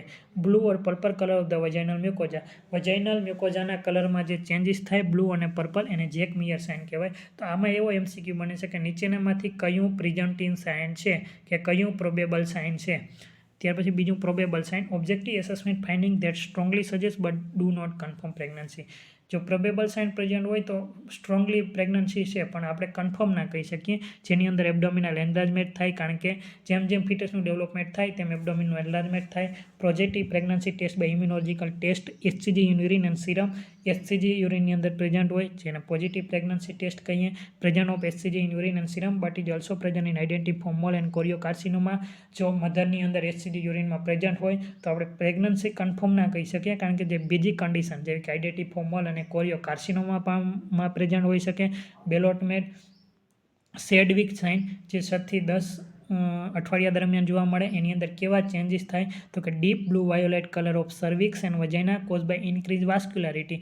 પ્રેગ્નન્સી દરમિયાન વાસ્ક્યુલારિટી વધે, જેના કારણે સર્વિક્સ અને વજાઇનાના કલરમાં ચેન્જીસ થાય. કેવો? તો કે ડીપ બ્લુ વાયોલેટ જોવા મળે, જેને સેડવિક સાઇન કહેવાય. ઓસાઇન્ડર સાઇન, જે 6 થી 10 વીક દરમિયાન જોવા મળે. Pulsation felt in vagina lateral fornix of vagina due to increase blood supply. Blood supply વધવાના કારણે વજાઇનાના લેટરલ વોલની અંદર પલ્સેશન ફીલ થાય, જેને ઓસાઇડર સાઇન કહેવાય. આ MCQ આવી શકે કે કયા સાઇનની અંદર શું જોવા મળે. ગુડેલ સાઇન 6 થી 10 વીકની અંદર, જેને સોફ્ટનિંગ ઓફ ધ સર્વિક્સ કહેવાય. હેગર સાઇન 6 થી 10 વીકની અંદર, softening of isthmus or lower uterine segment. Isthmus અથવા લોઅર યુટેરન સેગના સોફ્ટનેસને હેગર સાઇન કહેવાય. Changes in uterine size, shape and fundal height. કેટલીક વખત સેડવિક સાઇનને જેકમિયર સાઇન તરીકે પણ ઓળખાય અને હેગર સાઇનને ગુડેલ સાઇન તરીકે પણ ઓળખાય. ત્યાર પછી ત્રીજું છે પોઝિટિવ ઓર કન્ફર્મ સાઇન. આ સાઇન જોવા મળે તો એના દ્વારા આપણે કન્ફર્મ કહી શકીએ કે તેને પ્રેગ્નન્સી છે. Active fetal movement and palpation of fetal part at 20 week palpate by examiner. Fetal heart sound detected by USG at 6 week. Electronic device 10 થી 12 વીક અને non electronic device 20 week gestation. આ MCQ આવી શકે. USG દ્વારા foetal heart rate ક્યારે આપણે check કરી શકીએ? તો કે 6 વીકે. ઇલેક્ટ્રોનિક ડિવાઇસ દ્વારા 10 થી 12 વીકે અને સ્ટેથોસ્કોપ અને ફિટોસ્કોપ દ્વારા 20 વીકે. Outline of fetus with radiograph or ultrasonography. ત્યાર પછી છે હોર્મોન રિલેટેડ ટુ પ્રેગ્નન્સી, એમાં HCG human chorionic gonadotropin, a glycoprotein hormone secreted in early pregnancy by the sensitive trophoblast layer of the fertilized ovum. Early pregnancy એટલે જ્યારે placenta development ના થયું હોય ત્યારે ફર્ટિલાઇઝ ઓવરના સેન્સિટિવ ટ્રોફોબ્લાસ્ટ દ્વારા જે hormone secret થાય તેનો નેચર કેવો હોય તો કે ગ્લાયકોપ્રોટીન હોર્મોન. હા, MCQ આવી શકે કે HCG કેવો હોર્મોન છે તો કે ગ્લાયકોપ્રોટીન હોર્મોન. કયા લેયર દ્વારા સિક્રેટ થાય? સેન્સિટિવ ટ્રોફોબ્લાસ્ટ દ્વારા. It maintain the corpus luteum during early pregnancy and maintain secretion of both oestrogen and progesterone during first 6 week of pregnancy. Okay, HCG હોર્મોનનું શરૂઆતના વીકમાં શું કામ હોય તો કોર્પસ લ્યુટિયમને વાયેબલ રાખે અને જ્યાં સુધી પ્લેસેન્ટા ના બને ત્યાં સુધી ઇસ્ટ્રોજન અને પ્રોજેસ્ટેરોન કોર્પસ લ્યુટિયમ દ્વારા સિક્રેશન થાય. Laboratory test for HCG in maternal blood and urine are use to pregnancy test. Urine અને બ્લડની અંદર HCG હોય તો આપણે પ્રેગ્નન્સી ટેસ્ટ કરવા માટે આનો યુઝ કરીએ. It can be detected in to maternal circulation or urine in 8th day of fertilization. ફર્ટિલાઇઝેશનના 8મા દિવસ પછી જે યુરિન અને બ્લડની અંદર આપણે ડિટેક્ટ કરી શકીએ. Maximum level 100 to 200 international unit પર ml બિટવીન 8 થી 10 વીક 60 થી 70 ડે પ્રેગ્નન્સી. આ MCQ આવી શકે કે HCGનું મેક્સિમમ લેવલ ક્યારે જોવા મળે તો કે 8 થી 10 અઠવાડિયા અથવા 60 થી 70 દિવસે. Low level 10 to 20 international unit પર ml બિટવીન 14 થી 20 વીક. ક્યારે લો લેવલ હોય છે? 14 થી 20 અઠવાડિયા દરમિયાન. HCG disappear from maternal circulation after 2 week of delivery. આ MCQ પણ આવી શકે કે ડિલિવરી પછી કેટલા ટાઈમે મેટર્નલ સર્ક્યુલેશનમાંથી HCG ડિસઅપિયર થાય તો કે 2 વીકે. ત્યાર પછી બીજું છે human placental lactogen, a hormone produce by the sensitive trophoblast layer of the placenta. આ MCQ આવી શકે કે હ્યુમન પ્લાસેન્ટલ લેક્ટોજન કયા લેયરમાંથી સિક્રેટ થાય? It act in the last stage of gestation to prepare the breast milk for milk production. Okay, milk production માટે responsible છે. ત્યાર પછી બીજું oestrogen. It is produce by sensitive trophoblast layer. It cause hypertrophy and hyperplasia and uterine myometrium and breast or ripening of the cervix. Oestrogen ક્યાંથી secrete થાય અને એનું કામ શું તો કે માયોમેટ્રિયમ હોય એનું હાઇપરટ્રોફી અને હાઇપરપ્લેસિયા કરે તેમજ રિપનિંગ ઓફ સર્વિસ કરે. ત્યાર પછી પ્રોજેસ્ટેરોન છે. It secrete by corpus luteum during first 6 week of pregnancy and then by placenta. શરૂઆતના સમયમાં કોર્પસ લ્યુટિયમ દ્વારા સિક્રેટ થાય, ત્યાર પછી પ્લેસેન્ટા દ્વારા થાય. Normal level 12 week 25 nanogram per ml, 20 week 80 nanogram per ml અને ટર્મ એટલે કે 40 વીક થાય ત્યારે 300 nanogram per ml. Level below 5 nanogram per ml indicate ectopic pregnancy or abnormal uterine pregnancy or abortion. જો પ્રોજેસ્ટેરોનનું લેવલ 5 નેનોગ્રામ પર ml કરતાં ઓછું હોય તો તે ectopic pregnancy, abnormal uterine pregnancy અથવા એબોર્શન ઇન્ડિકેટ કરે. હાઈ લેવલ હોય તો તે આઇડેન્ટિટી મોલ અને RH આઇસોઇમ્યુનાઇઝેશન ઇન્ડિકેટ કરે. 24 hour after delivery, not detected in blood. ડિલિવરીના 24 કલાક પછી જે બ્લડમાં જોવા મળતો નથી. In ફેસિલેટ implantation by preparing endometrium and inhibiting uterine motility. તે શું કામ કરે તો કે ઇમ્પ્લાન્ટેશન માટે એન્ડોમેટ્રિયમને પ્રિપેર કરે અને યુટેરાઇન મોટિલિટીને ઇન્હિબિટ કરે. ત્યાર પછી 5મો relaxin hormone, a polypeptide hormone related to insulin in women secreted by the corpus luteum, placenta and decidua during pregnancy and by the prostate in men. Relax symphysis pubis and sacroiliac joint and ripening of cervix. આ રિલેક્સિનના function હતા. ત્યાર પછી maternal physiological changes during pregnancy. એમાં પહેલો છે hormonal changes. Beta HCG પ્લેસેન્ટાના sensitive trophoblast દ્વારા HCGનું પ્રોડક્શન થાય. Increase oestrogen mainly by placenta and associated with fetal wellbeing. Placenta દ્વારા ઇસ્ટ્રોજન સિક્રેટ થાય. Increase progesterone first by corpus luteum and later by placenta. Cause relaxation of smooth muscles of myometrium. પ્રેગ્નન્સીના શરૂઆતમાં corpus luteum દ્વારા progesterone secrete થાય. ત્યાર પછી placenta દ્વારા થાય છે જે માયોમેટ્રિયમના સ્મૂથ મસલ્સને રિલેક્સ કરે. Increase prolactin level due to maternal pituitary gland enlargement by 50%, cause development of mammary gland. Pregnancy દરમિયાન પિચ્યુટરી ગ્લેન્ડનું એન્લાર્જમેન્ટ થાય જેથી પ્રોલેક્ટિન વધુ પ્રમાણમાં સિક્રેટ થાય જેના કારણે મમરી ગ્લેન્ડ જે બ્રેસ્ટની અંદર ગ્લેન્ડ આવેલી હોય એનું ડેવલપમેન્ટ કરે. Increase parathyroid hormone, cause increase uptake in the gut and reabsorption by the kidney. Parathyroid હોર્મોનનું લેવલ પણ વધે જેના કારણે કિડનીમાંથી અને ઇન્ટેસ્ટાઇનમાંથી કેલ્શિયમનું છે એ રીએબ્સોર્પ્શન વધે. Increase human placental lactogen produce by the placenta and stimulate lipolysis and fat metabolism. It can also decrease maternal tissue sensitivity to insulin which result in gestational diabetes. Pregnancy દરમિયાન human placental lactogen વધે જે placenta દ્વારા produce થાય. એ શું કામ કરે તો કે લિપોલાઇસિસ અને ફેટ મેટાબોલિઝમને સ્ટિમ્યુલેટ કરે. આ ઉપરાંત ઇન્સ્યુલિન સેન્સિટિવિટી ઘટાડે, જેના કારણે પ્રેગ્નન્સી દરમિયાન ડાયાબિટીસ થવાના ચાન્સ વધે. ત્યાર પછી મસ્ક્યુલોસ્કેલેટલ સિસ્ટમની અંદર શું ચેન્જીસ જોવા મળે તો સેકન્ડ ટ્રાઇમેસ્ટરની અંદર પ્રોજેસ્ટેરોન અને રિલેક્સિન ઇફેક્ટના કારણે change in centre of gravity જોવા મળે. લોર્ડોસિસ અને લંબોસેક્રલ કર્વ વધે. ત્યાર પછી બ્રેસ્ટ ચેન્જીસ, હાઇપરટ્રોફી ઓફ મોન્ટોગોમેરી ટ્યુબરકલ. જે બ્રેસ્ટની અંદર સિબેસિયસ ગ્લેન્ડ આવેલું હોય એની અંદર હાઇપરટ્રોફી અને હાઇપરપ્લેસિયા થાય, જેના કારણે જે ડેવલપ થાય એને મોન્ટોગોમેરી ટ્યુબરકલ કહેવાય અને સેકન્ડરી એલિવોલા પણ ડેવલપ થાય. ત્યાર પછી છે કાર્ડિયોવાસ્ક્યુલર સિસ્ટમ ચેન્જીસ. એમ્બ્રિયો ને આપણે નરિશમેન્ટ આપવા માટે પ્લાઝમા અને બ્લડ વોલ્યુમ છે એ વધે છે. Increase blood volume up to 40 to 50%, mainly plasma due to increase aldosterone hormone. Pregnancy દરમિયાન આલ્ડોસ્ટેરોન હોર્મોન વધે, જેના કારણે પ્લાઝમા છે એ 40 થી 50% વધે. હાર્ટ રેટ 15 બીટ પર મિનિટ જેટલા વધે. કાર્ડિયક આઉટપુટ છે એ ફર્સ્ટ ટ્રાઇમેસ્ટર દરમિયાન 50% જેટલો વધે. ફર્સ્ટ અને સેકન્ડ ટ્રાઇમેસ્ટર દરમિયાન પ્રોજેસ્ટેરોનના ઇફેક્ટના કારણે મસલ રિલેક્સ થાય, જેના કારણે બીપી થોડુંક ઘટે અને થર્ડ ટ્રાઇમેસ્ટર દરમિયાન થોડું વધે. આરબીસીનો નંબર વધે, જે કોના કારણે તો કે પ્રેગ્નન્સી દરમિયાન ઇરિથ્રોપોઇટિન લેવલ વધારે હોય, જેના કારણે આરબીસી વધે. ત્યાર પછી છે haematological changes. Haemodilution because plasma volume increase 50% due to retention of water and sodium, but RBC volume increase only 20 to 30% due to increase level of the erythropoietin. It called physiological anaemia.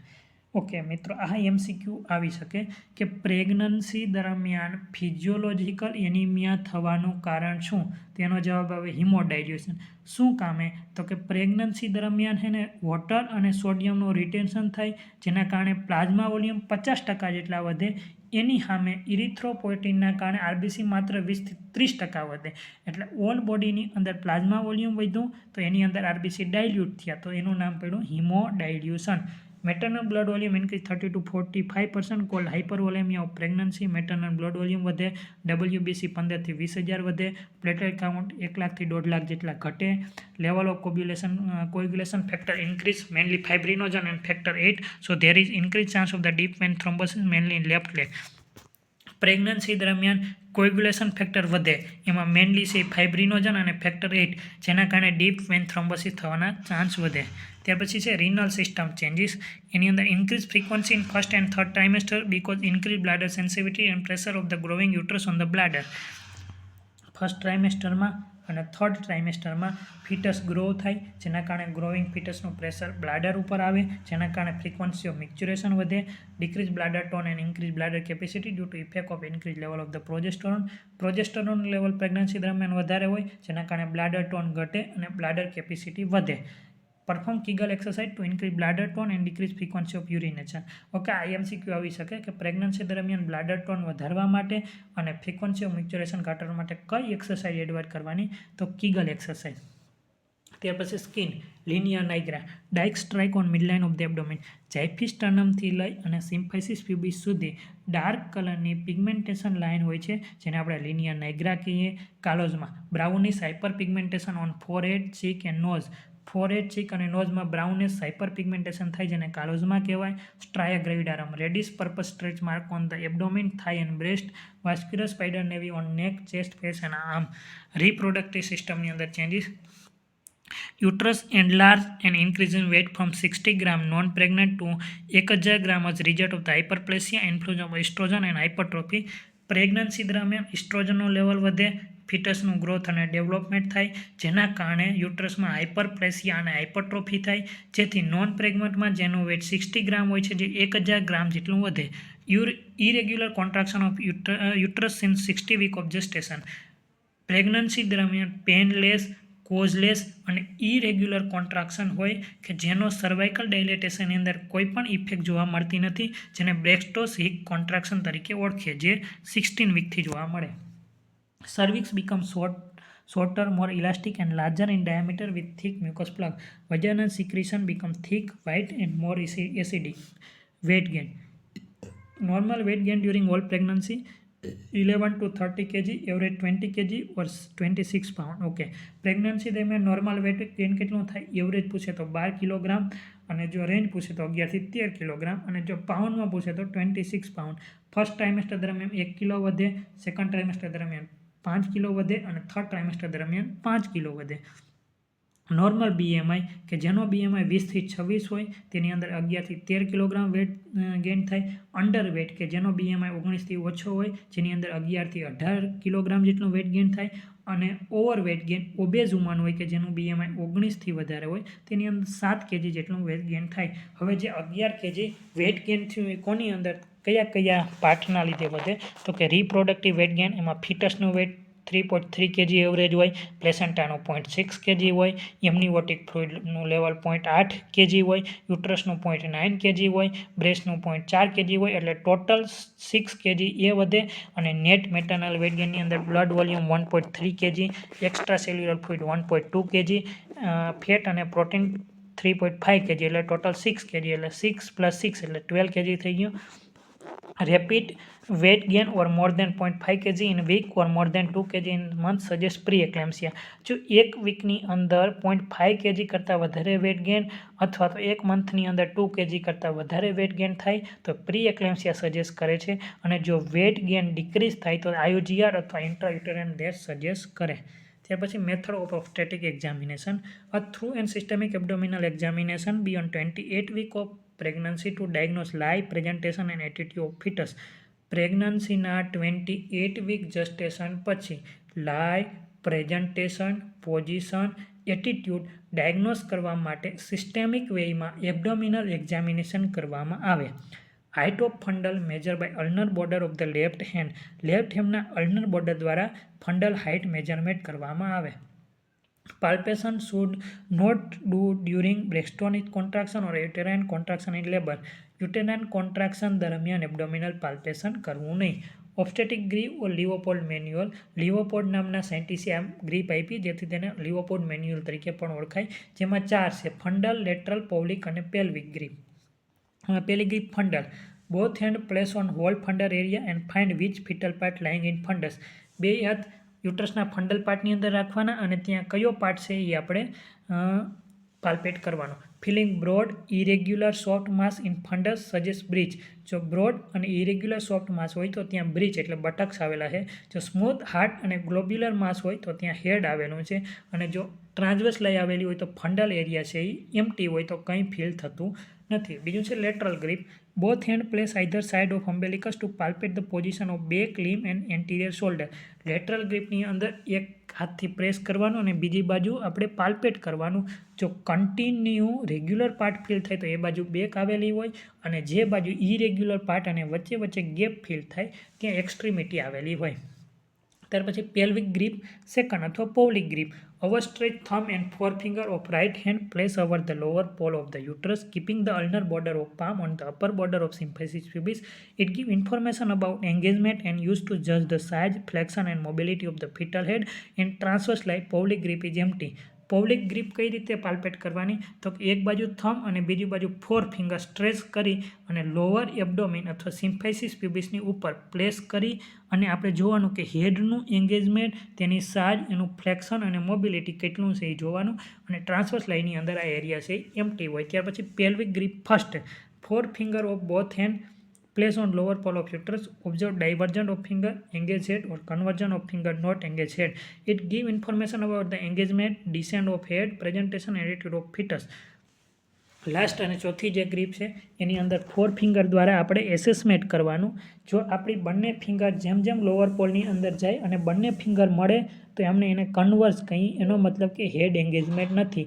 અને જેમ જેમ lower પોલની અંદર જઈ અને આપણી બંને હાથની finger દૂર એટલે ડાયવર્સ થાય તો એનો મતલબ હેડ એન્ગેજમેન્ટ છે. અહીં ચારેય ગ્રીપ કઈ રીતે કરવી તે આપણે આપેલું છે પિક્ચરની અંદર. ત્યાર પછી લાઈ. લાઈ એટલે શું? Relationship of long axis of fetus to long axis of mother.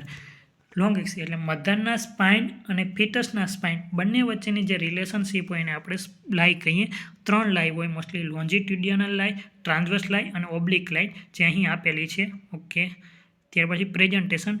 Portion of the fetus that enter the pelvic inlet first and the part of fetus failed by examination during vaginal examination. ફિટસનો જે part pelvic ઇનલેટની અંદર first enter થાય અથવા vaginal examination દ્વારા જે part fill થાય એને આપણે presentation તરીકે ઓળખીએ.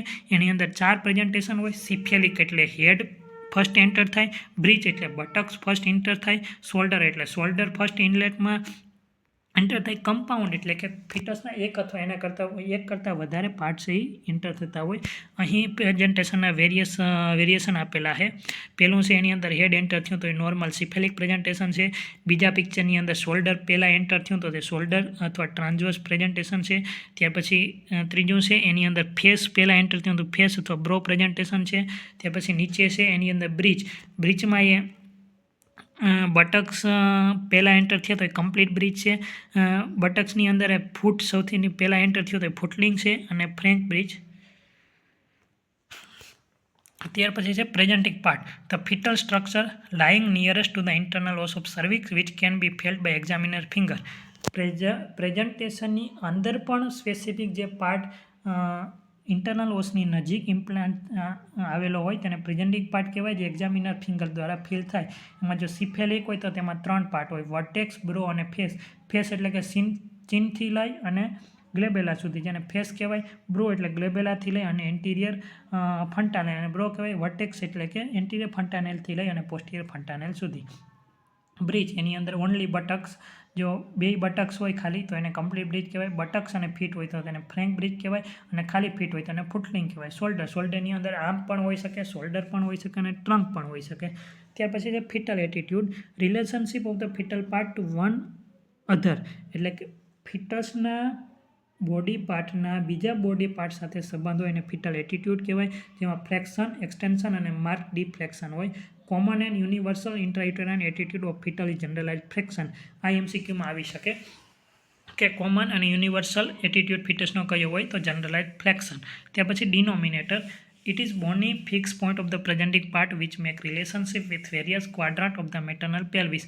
ઓકે, પ્રેઝન્ટિંગ પાર્ટનો બોનની ફિક્સ પાર્ટ હોય છે કે જે મેટર્નલ પેલ્વિસના કોન્ટેક્ટમાં આવે, જેને ડિનોમિનેટર કહેવાય. તો આ એમસીક્યુ આવી શકે કે વર્ટેક્સ, તો એની અંદર ડિનોમિનેટર કયો હોય? ઓક્સિપુટ હોય. ફેસ એની અંદર ડિનોમિનેટર કયો હોય? મેન્ટમ હોય. બ્રો એની અંદર ડિનોમિનેટર કયો હોય? ફ્રન્ટલ એમિનન્સ હોય. બ્રિચ એની અંદર ડિનોમિનેટર કયો હોય? સેક્રમ. શોલ્ડર એની અંદર ડિનોમિનેટર કયો હોય? એક્રોમિયન પ્રોસેસ. ત્યાર પછી station. It is used to measure progress of descent in centimeter from presenting part to ischial spine. Station એટલે કે જે ઇસ્ચિયલ સ્પાઇન હોય તે નીચે ડિસેન્ટ થાય એના દ્વારા આપણે સ્ટેશન નક્કી કરવાનું હોય. સ્ટેશન 0 એનો મતલબ કે પ્રેઝન્ટિંગ પાર્ટ છે એ ઇસ્ચિયલ સ્પાઇનના લેવલમાં હોય. સ્ટેશન માઇનસ એટલે કે જે પ્રેઝન્ટિંગ પાર્ટ છે એ ઇસ્ચિયલ સ્પાઇનથી ઉપર અબો હોય, અને જો ઇસ્ચિયલ સ્પાઇનથી નીચે હોય તો સ્ટેશન પ્લસમાં હોય. અહીં જે પિક્ચર આપેલું છે એની અંદર આપેલું છે. Position. Relationship between a specified bony landmark of the fetal presenting part or landmark of the maternal pelvis. એટલે કે જે પ્રેઝન્ટિંગ પાર્ટ છે જે ફિટલ પેલ્વિસના કયા પાર્ટમાં ઓક્યુપાય થયું તેના આધારે ફિટલ પોઝિશન આવેલી હોય છે. ઓકે, તો મિત્રો અહીંયા આપણે ઓબ્સ્ટેટિકમાં ઇમ્પોર્ટન્ટ જે ટોપિક છે એ જોયા. હવે આવા જ આપણે ટોપિક આગળ જોતા રહીશું. મારો વિડીયો જો આપણને ગમ્યો હોય તો લાઇક, શેર અને સબસ્ક્રાઈબ કરજો.